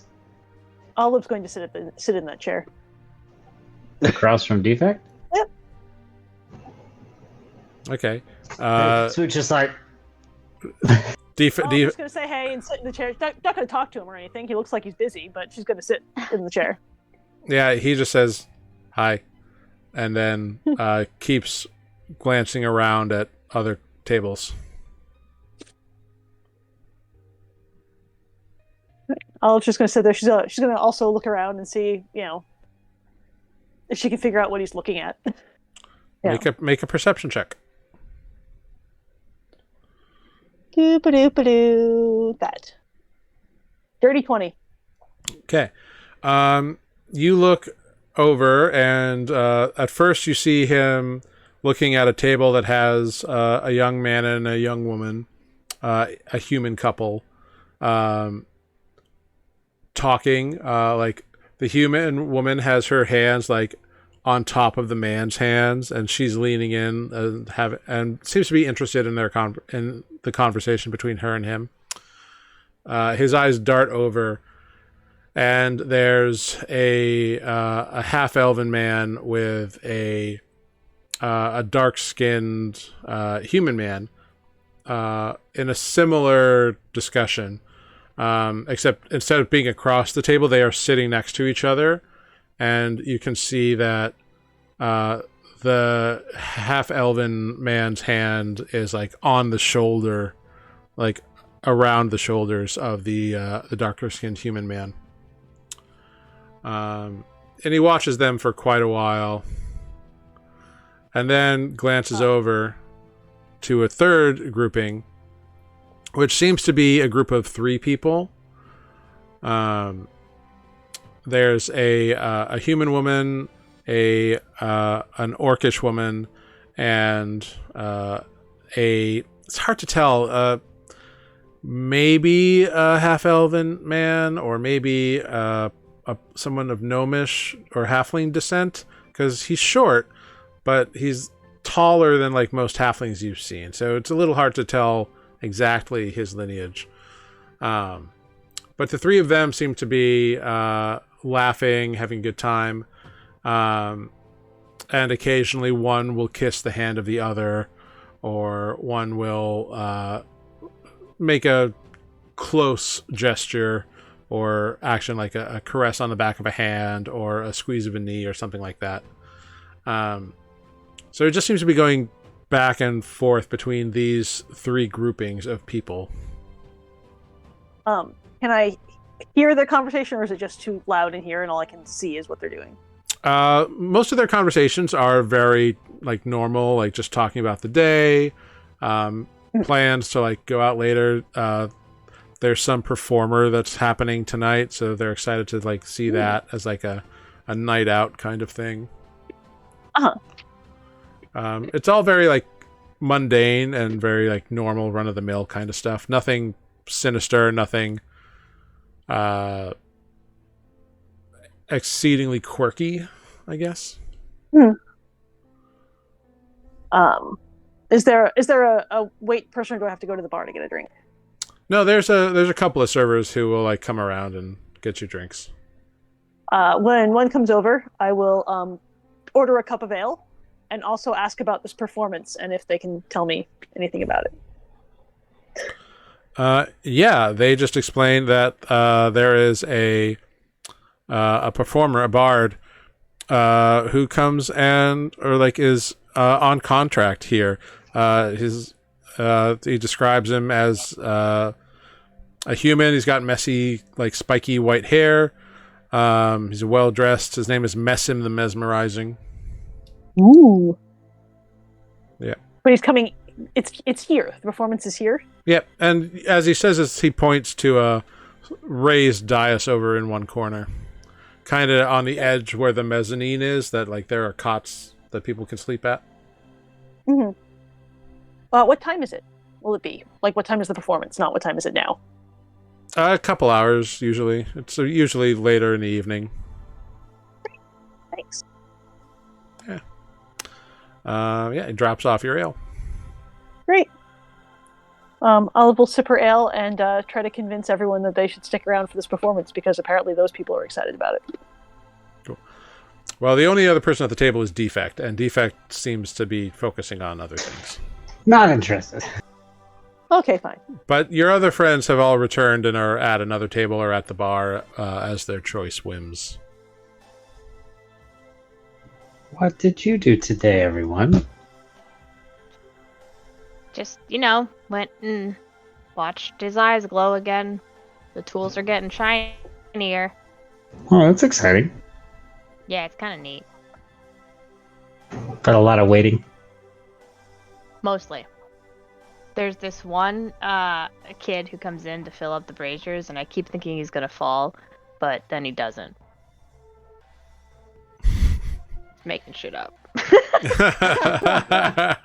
Glad they don't fall. How was the soup today? Oh, it was a little different. It was pretty good. I was glad it was different soup. I was prepared to just have to be, lie. And say that it was good when it was kind of meh. But it was fine, actually. Oh, that's interesting. I'm a little jealous. I think I'd like to see exactly what sort of process he goes through to make this blessing happen. So I'll have to let you know what happens tomorrow. You could probably get a cup of soup to go. I'm not interested in the soup. Unless it's fish soup. You do like fish, don't you? I actually think that Spoot has been fasting with the exception of the fish that Olive brought, so... Oh, I had some good fish for lunch. But I was also a dolphin at the time, so I think all fish probably taste good. Fish. Can't think about fish. What'd you do? I've just been focusing on a bit inward. Just on the expansion of my magic. Oh, a little meditation of sorts also. Somewhat. Trying to maybe strengthen myself if I can do anything like that before whatever's coming. That is a good idea. I was told that we should definitely prepare. In my dream, if I didn't mention that already. You Wait, had you a had dream? a dream? You are the worst. You made it too easy. You did it on purpose, don't lie. That's true. Yeah. You can fake your whatever as much as you want. It's really bad at faking. Information. Very bad. Historically so. Yeah, Swoot's gonna turn in again kind of early because he's just got a lot on his mind. And, if anyone asks Swoot about his day, he'll tell him. If not, he'll just go to bed. Your Olive's business, gonna your stay up dream. and watch the bard. One more day. Eventually, a few hours later, this white-haired, well-dressed human steps up on the stage, and with a flourish on like a violin or a fiddle of some sort, he just kind of it's all right. It's time for the show, everyone. Here we go. All right, and a rousing chorus of Minister's Cat. Here we go, and off he goes, and people start joining in. People are clapping, stamping their foot. And it's just a musical performance. But it's high energy, and people seem to be into it. Yeah. But the night goes on. Unless anybody wants to do or say or ask anything else, you can all head to bed. Minister's cat. The minister's cat. Minister's cat? That's what the song was, right? Yep. I'm going to bed. Cute song name. Yes. Yeah, it seems to be a song about a cat who like hung out at a temple, and everybody thought it was owned by the minister. But the minister like was deathly allergic to cats, and every time people would be like, "Oh, we just pet your cat," and he'd sneeze, and they'd say "bless you," and he'd be like, "Well, that's ironic," and it's it's a very tongue-in-cheek kind of song. And it's performed exactly like that. Just like that. Yeah. With extra hand clapping. It's like when Johnny Cash does those talking songs. It's, there was this minister's cat. Yeah. And all for a boy named Sue. Isn't that ironic? Yeah. The true irony of that song is there's nothing ironic in the song. Yeah. But yeah.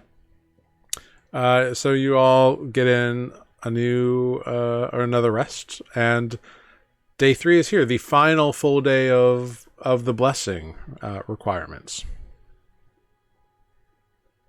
Olive will ask the barkeep if there is like a zoo or a natural history museum or like a nature museum of any kind. I thought you said kazoo. There's no museum, Like so a menagerie. we don't have one here. It's a fairly new city, so we don't really have attractions yet. The city sort of is the attraction.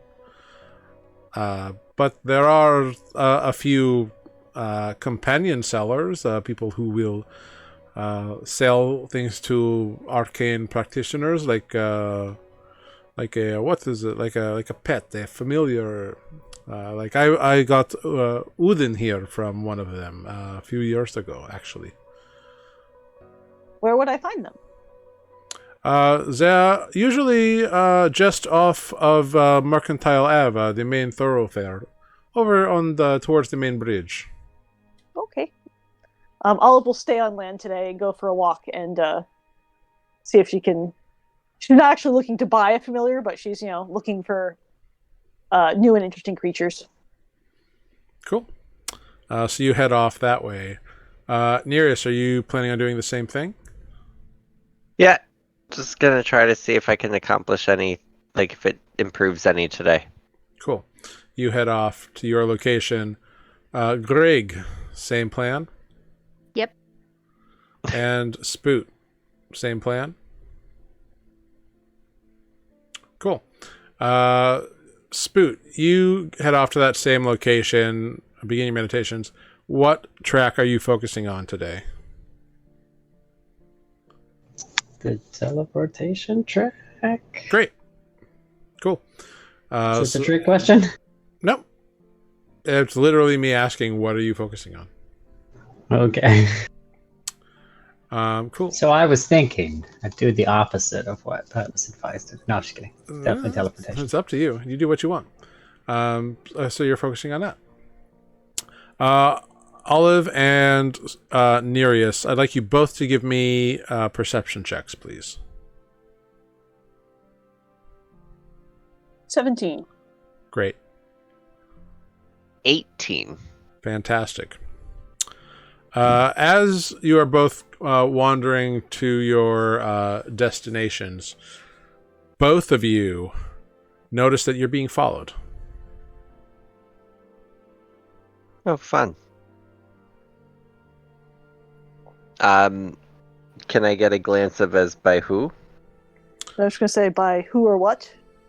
Nereus, you clock a very short figure, like maybe goblin or halfling sized, in a dark cloak with like dark wraps. Like you can't see any of their skin. And in this drizzly gray weather, they blend in pretty well to the shadows. But you just managed to like make them out and are able to see them. They don't seem to be following you with any intent other than observation. Like they don't have a weapon drawn. They don't have any kind of arcane focus or orb or staff or anything pointed in your direction.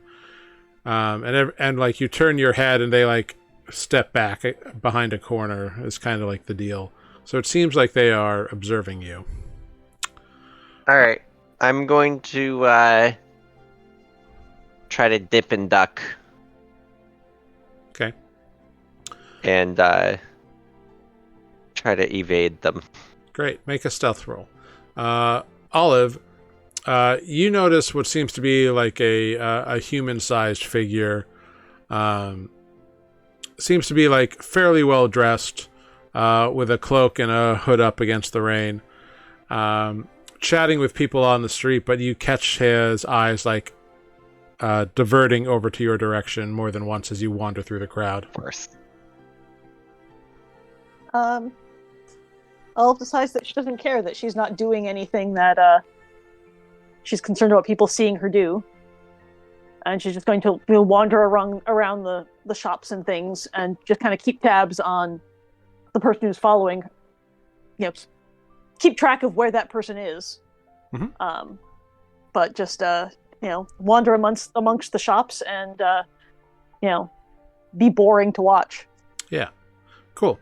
It doesn't take you long, Olive, to find someone who's hawking like cats and weasels and various birds as either pets or familiars to potential magically inclined individuals who make use of such things. And that man kind of like you still clock him like on your periphery like every so often, like he's obviously trying to pretend that he is engaged in either commerce at a nearby stall or chatting with an old friend or something like that. Most people wouldn't notice, but you managed to clock that like it's the same guy always in the same spot. She's going to spend an inordinately long time at this particular cellar, talking about the animals, talking about everything, just making it uncomfortable for the guy who's trying to kill time and watch her. Yeah, the woman who runs the stall is this larger, dark-skinned human woman with like very tightly curled, like almost dreadlock hair that flows down to her mid-back. And she is happy beyond all belief to talk about the care she gives these animals and why they would make such ideal pets or are high quality enough to be a familiar, or da da da da da. So she's happy to talk like all through like the raising and the pedigree and the care and da da da da da. And that's why they're expensive. Are any of them like a more interesting animal than Olive sees everywhere? So there's mostly cats and birds and a couple of weasels and a few snakes and toads and that kind of thing. So nothing too crazy. But there is one box that's got a lid on it, but it's got like air slits or whatever. There's one that's sitting there. Yeah. Can I talk to it? To the box? Sure. Yeah. Oh, to whatever's in the box. Yeah, like you can't see what's in the box. It's kind of like back on the side, almost as if it's like slightly removed from the others. I want to ask it if it's okay in the box. Okay, so you cast Speak with Animals. Speak with animals, yeah. Cool. Do you have to see the creature to speak to animals? I don't Nice. think so. Let me double check. Cool. I just have to be aware it exists. All right, cool. Yeah. Yeah. Any. I can verbally communicate with any beast that I'm aware of. All right, cool. So you say, "Hey," in the box. How you doing? You get the sense. You get an answer back like, "I'm taking a nap. It's nice." I'm sorry to disturb your nap. Then It's okay. Appreciate the concern. great. I will, also just chit chat with the other animals there. Ask them, if they're well treated and how they're, if they're well taken care of. If they have any complaints. The cats are quite content. The birds are like, "Yeah, this is great." The snakes and frogs are kind of like, I guess so. One of the weasels is like, "Man, this crazy stuff she does. You gotta get me out of here. You gotta get me out of here. It's crazy. It's crazy. Take me home. It's crazy." Attica, like runs his paws across the thing. Just get me out. I can't take it anymore, man. I gotta get out of here. I gotta get out. Inside check. You're not there, nor do you speak weasel. I love him. Take him home. He's a weasel. We need a weasel more neurotic than Grig. Is that guy still there? The guy who's been following you? Yeah. Yeah. Is my How much for that weasel in the corner? Yeah. Come on, take me out. Get me out. Come on. You don't know what it's like inside, man. It's the same thing day after day. I don't even get yard privileges. My finger through and pat him on the head. Oh, that's nice. That's good. But really, no, you gotta spring me. You gotta spring me. I can't take it on the inside. Do you know what they do to weasels like me in here? I'm pretty sure they just feed you every day and, take care of you. At least that's what your friends say. Well, yeah, but you're missing the point. The point is, I'm a weasel. I'm designed for outside of these walls, man. I forget what the sky looks like. You gotta get me out of here. It's right there. It's an open air market. The sky's right there. Well, and he just kind of stutters, like he doesn't know what to say. Meanwhile, Heartless druid. meanwhile, Nereus, you try to duck and weave the best you can to try to evade this slot, and you lose sight of it. So therefore, if you lost sight of it, it must have lost sight of you. The ravenous bug bladder beast. Yes, that's how that works. Yes. You've gone full ostrich on this bitch. All right. Well, if I am certain that he is, they are no longer tailing me, I'll try to head up to a higher point again. Maybe not the same one, but somewhere up. Yes, much harder to detect. Cool. All right. So you head on up. Or do I get a vantage point? Actually, then you might be able to see him. So you head on up and you begin like your process. And then you kind of like stick your hands in your pouch in your pocket and you feel something in there that wasn't there before. Something's been added to your pocket.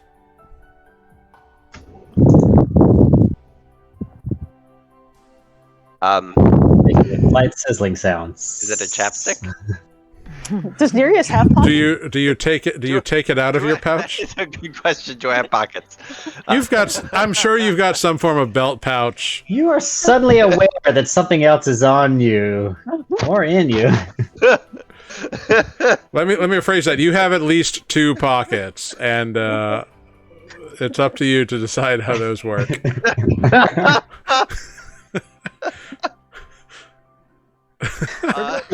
Something's there. What has been added to my pocket? You take out a small, round, like hard thing. It's a sand dollar. What? Oh shit! Yeah, it's about that big. Textured. Is it a favor from the man whose plane shift I fucked up? You don't know, but you have a sand dollar. Does it feel magical? Can I do an Arcana? Yeah, make an Arcana check. Go for it.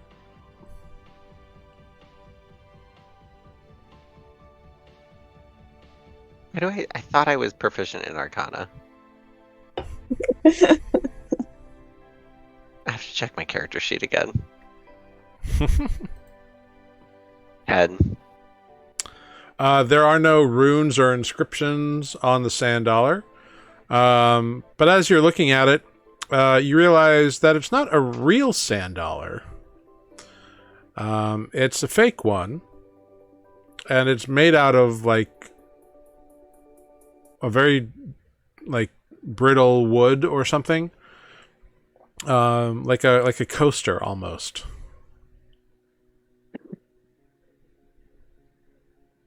It did uncheck my skill. That's weird. I was proficient in Arcana. How odd. Yeah, so I'd have another 4 on it. Yeah. Technically.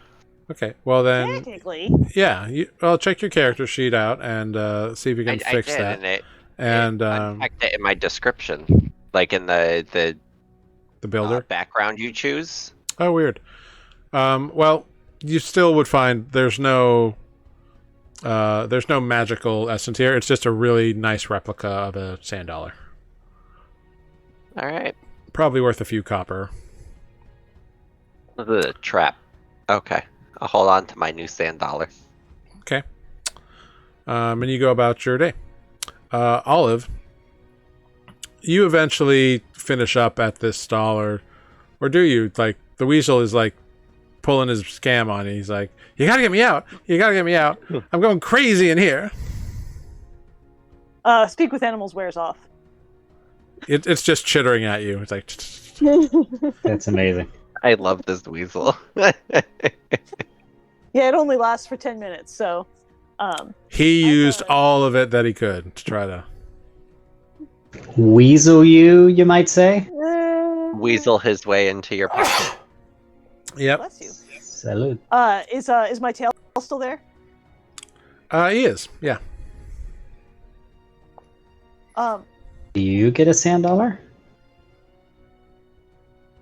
How many pockets do you have? Olive has lots of pockets. Maybe that's why he's taking his time. Olive is going to turn into a weasel and hang out with the other weasel. Oh my.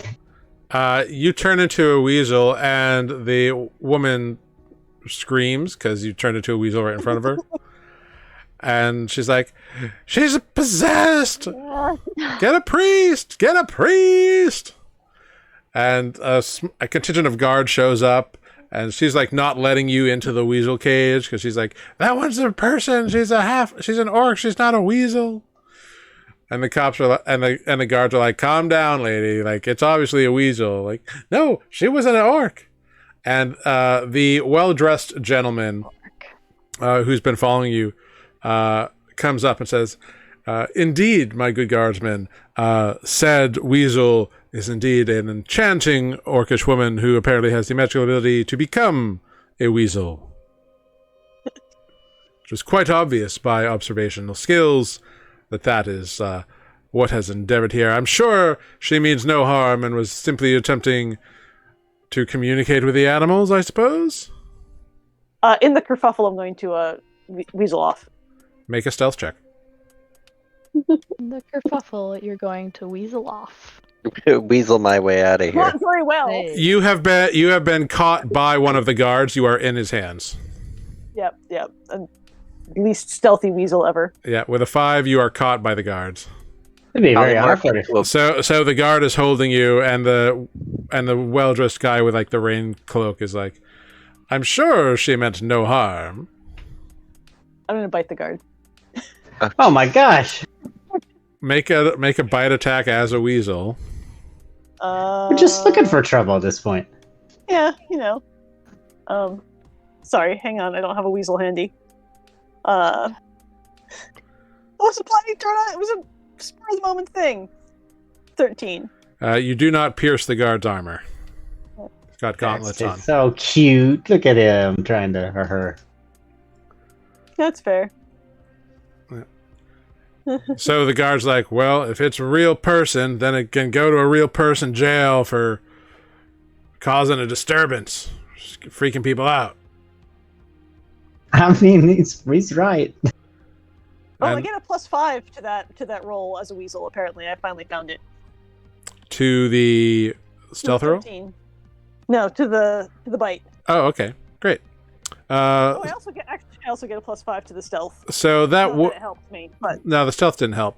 But bite might. the bite, yeah, with an 18, the bite will hit. And so you bite the guy. Yeah. 1 piercing damage. Yeah, and his immediate reaction is, motherfucker! And he chucks you at a nearby wall, and you take 3 points of bludgeoning damage. And cease to be a weasel. Because weasels only have 1 hit point. Ah, well, so you hit the wall, and you turn back into yourself, and the guards are immediately upon you, and they're like, you're under arrest for disturbing the peace. Meanwhile, the cloaked guy is like, no. Like, I'm sure this is a misunderstanding. Let's all be friends here. And, like, make a perception check, Olive.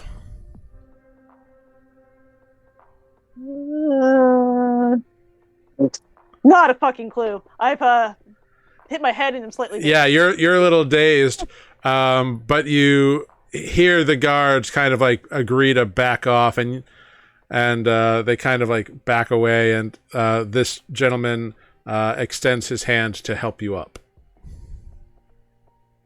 I will accept his help. Gentleman. What a gentleman. He gets you to stand up, and he says, so glad I could be of assistance. If you or your friends ever need anything, please do drop by sometime. And he drops something in your hand, bows to you with a flourish, and disappears into the crowd.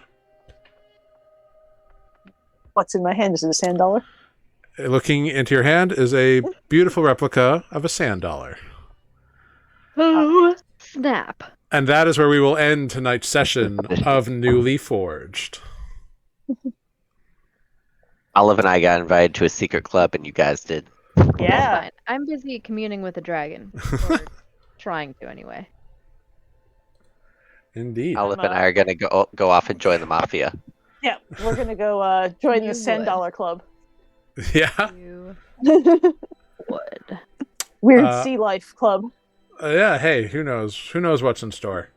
But yes, thank you, players, for playing tonight. I hope you had some fun. You did some great stuff tonight. This is really cool. Didn't go where I thought it would go, but it was a lot of fun to get there. What? Yeah. It was dope. I loved it. Where did you think it would go? I just out of curiosity. I just thought there would be different routes that we were taking. I did not expect Greg to go hang out in the temple, for example. That was a lot of fun. I could still throw a That's fireball true. in the middle of the street if you want me to. You could. You should do that. Hey, you could do that. But Good. we'll have to find out what results that would entail next week. You should be in jail, you weasel. He Yes. squeezed me. What does he want? We expect a weasel to do. Yeah. Well, You pick up a weasel and squeeze it, they're gonna bite you. yeah, and he responded in kind. So, hey, Killing you. well, he probably wasn't that concerned about a weasel's You should go to well-being. jail for killing a weasel. Probably not against the law, unfortunately. Yeah. In Mandarian. But hey, thank you all for playing with us. Thank you, Mr. Blitzer, for giving us a follow. Thank you to everyone who showed up. Thank you, I've Got It, for being best moderator, active in chat, and for a resubscription, 26 months. As being here, as I've Got It says, soft weasel, warm weasel, little ball of fur, for all of those Big Bang fans out there. Yeah, all of the weasel got smacked up in a wall. Fun times. Anyway, thank you all for being here. We will be back next week. We'll go around. We'll say our goodbyes. I will figure out who we're gonna raid tonight, and that'll be our experience for this week. So thank you all very much. Take it away. Any goodbyes, plugs, anything like that? Take it away. Let's start with Spoot. I am Spoot, and I was played by Matt, and I have taken it away, and you can't have it back now. So have a good night. Wonderful. Tanner. Or Nereus, as he is also known. Sorry. Thank you for watching, everybody. Sorry, my allergies are kicking my ass at the moment. No. Well, looking forward to seeing you guys next week, and maybe we can actually, or maybe we'll find out the results of everything. And me and Olive will join the mafia. Yay. Yeah. Or weird underground sea creature club. Olive and Nears are just going to show back up to the bar wearing bowler caps and trench coats. Pinstripe suits. Yes. I love it. It's fantastic. Wonderful. Moving on up, we got Olive. Oh, hey, that's me. I have been Olive. I am Sarah. You should follow Nuuli Forged on all of our social media things. You can watch our old episodes on YouTube. We have Twitter and Facebook and Instagram and all the things that Hive, Mastodon, I don't remember, all the things that people are supposed to have. You can follow us there. It's Nuuli, and apparently I'm still suffering from being slammed into that wall as a weasel. And do you think it's safe for me to go to sleep do I think I have a concussion? Could be. Only one way to find out. You got to go to a vet to find out, though. Yeah. Right. Go to the vet. Great. Thank you, Sarah. Moving on up to Greg. Big yawn. Yeah, perfect timing. Hello, hi. Thank you for joining us. Okay, love you, bye. Thank you all for being here. I've been Jared, your humble dungeon master. We will be back next week, Wednesday, the 24th. Hey, 24th of May, for some more adventures here in Nuuli on Nuuli Forged. We're going to raid the dungeon run, so let them know that they've been newly raided. And we'll see you next week. Thank you very much. Be kind to one another. Be safe. Do cool things. Hey, check out the Book of Extinction, now available for pre-order at Mage Hand Press after a very successful Kickstarter.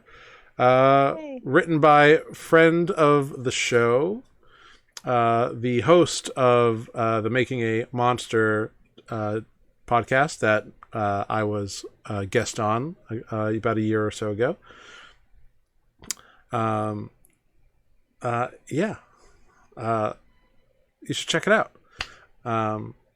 It's actually really good. I've just started going through it, and it's a lot of fun. So check that out, and we'll see you next week. Goodbye, everyone. Bye.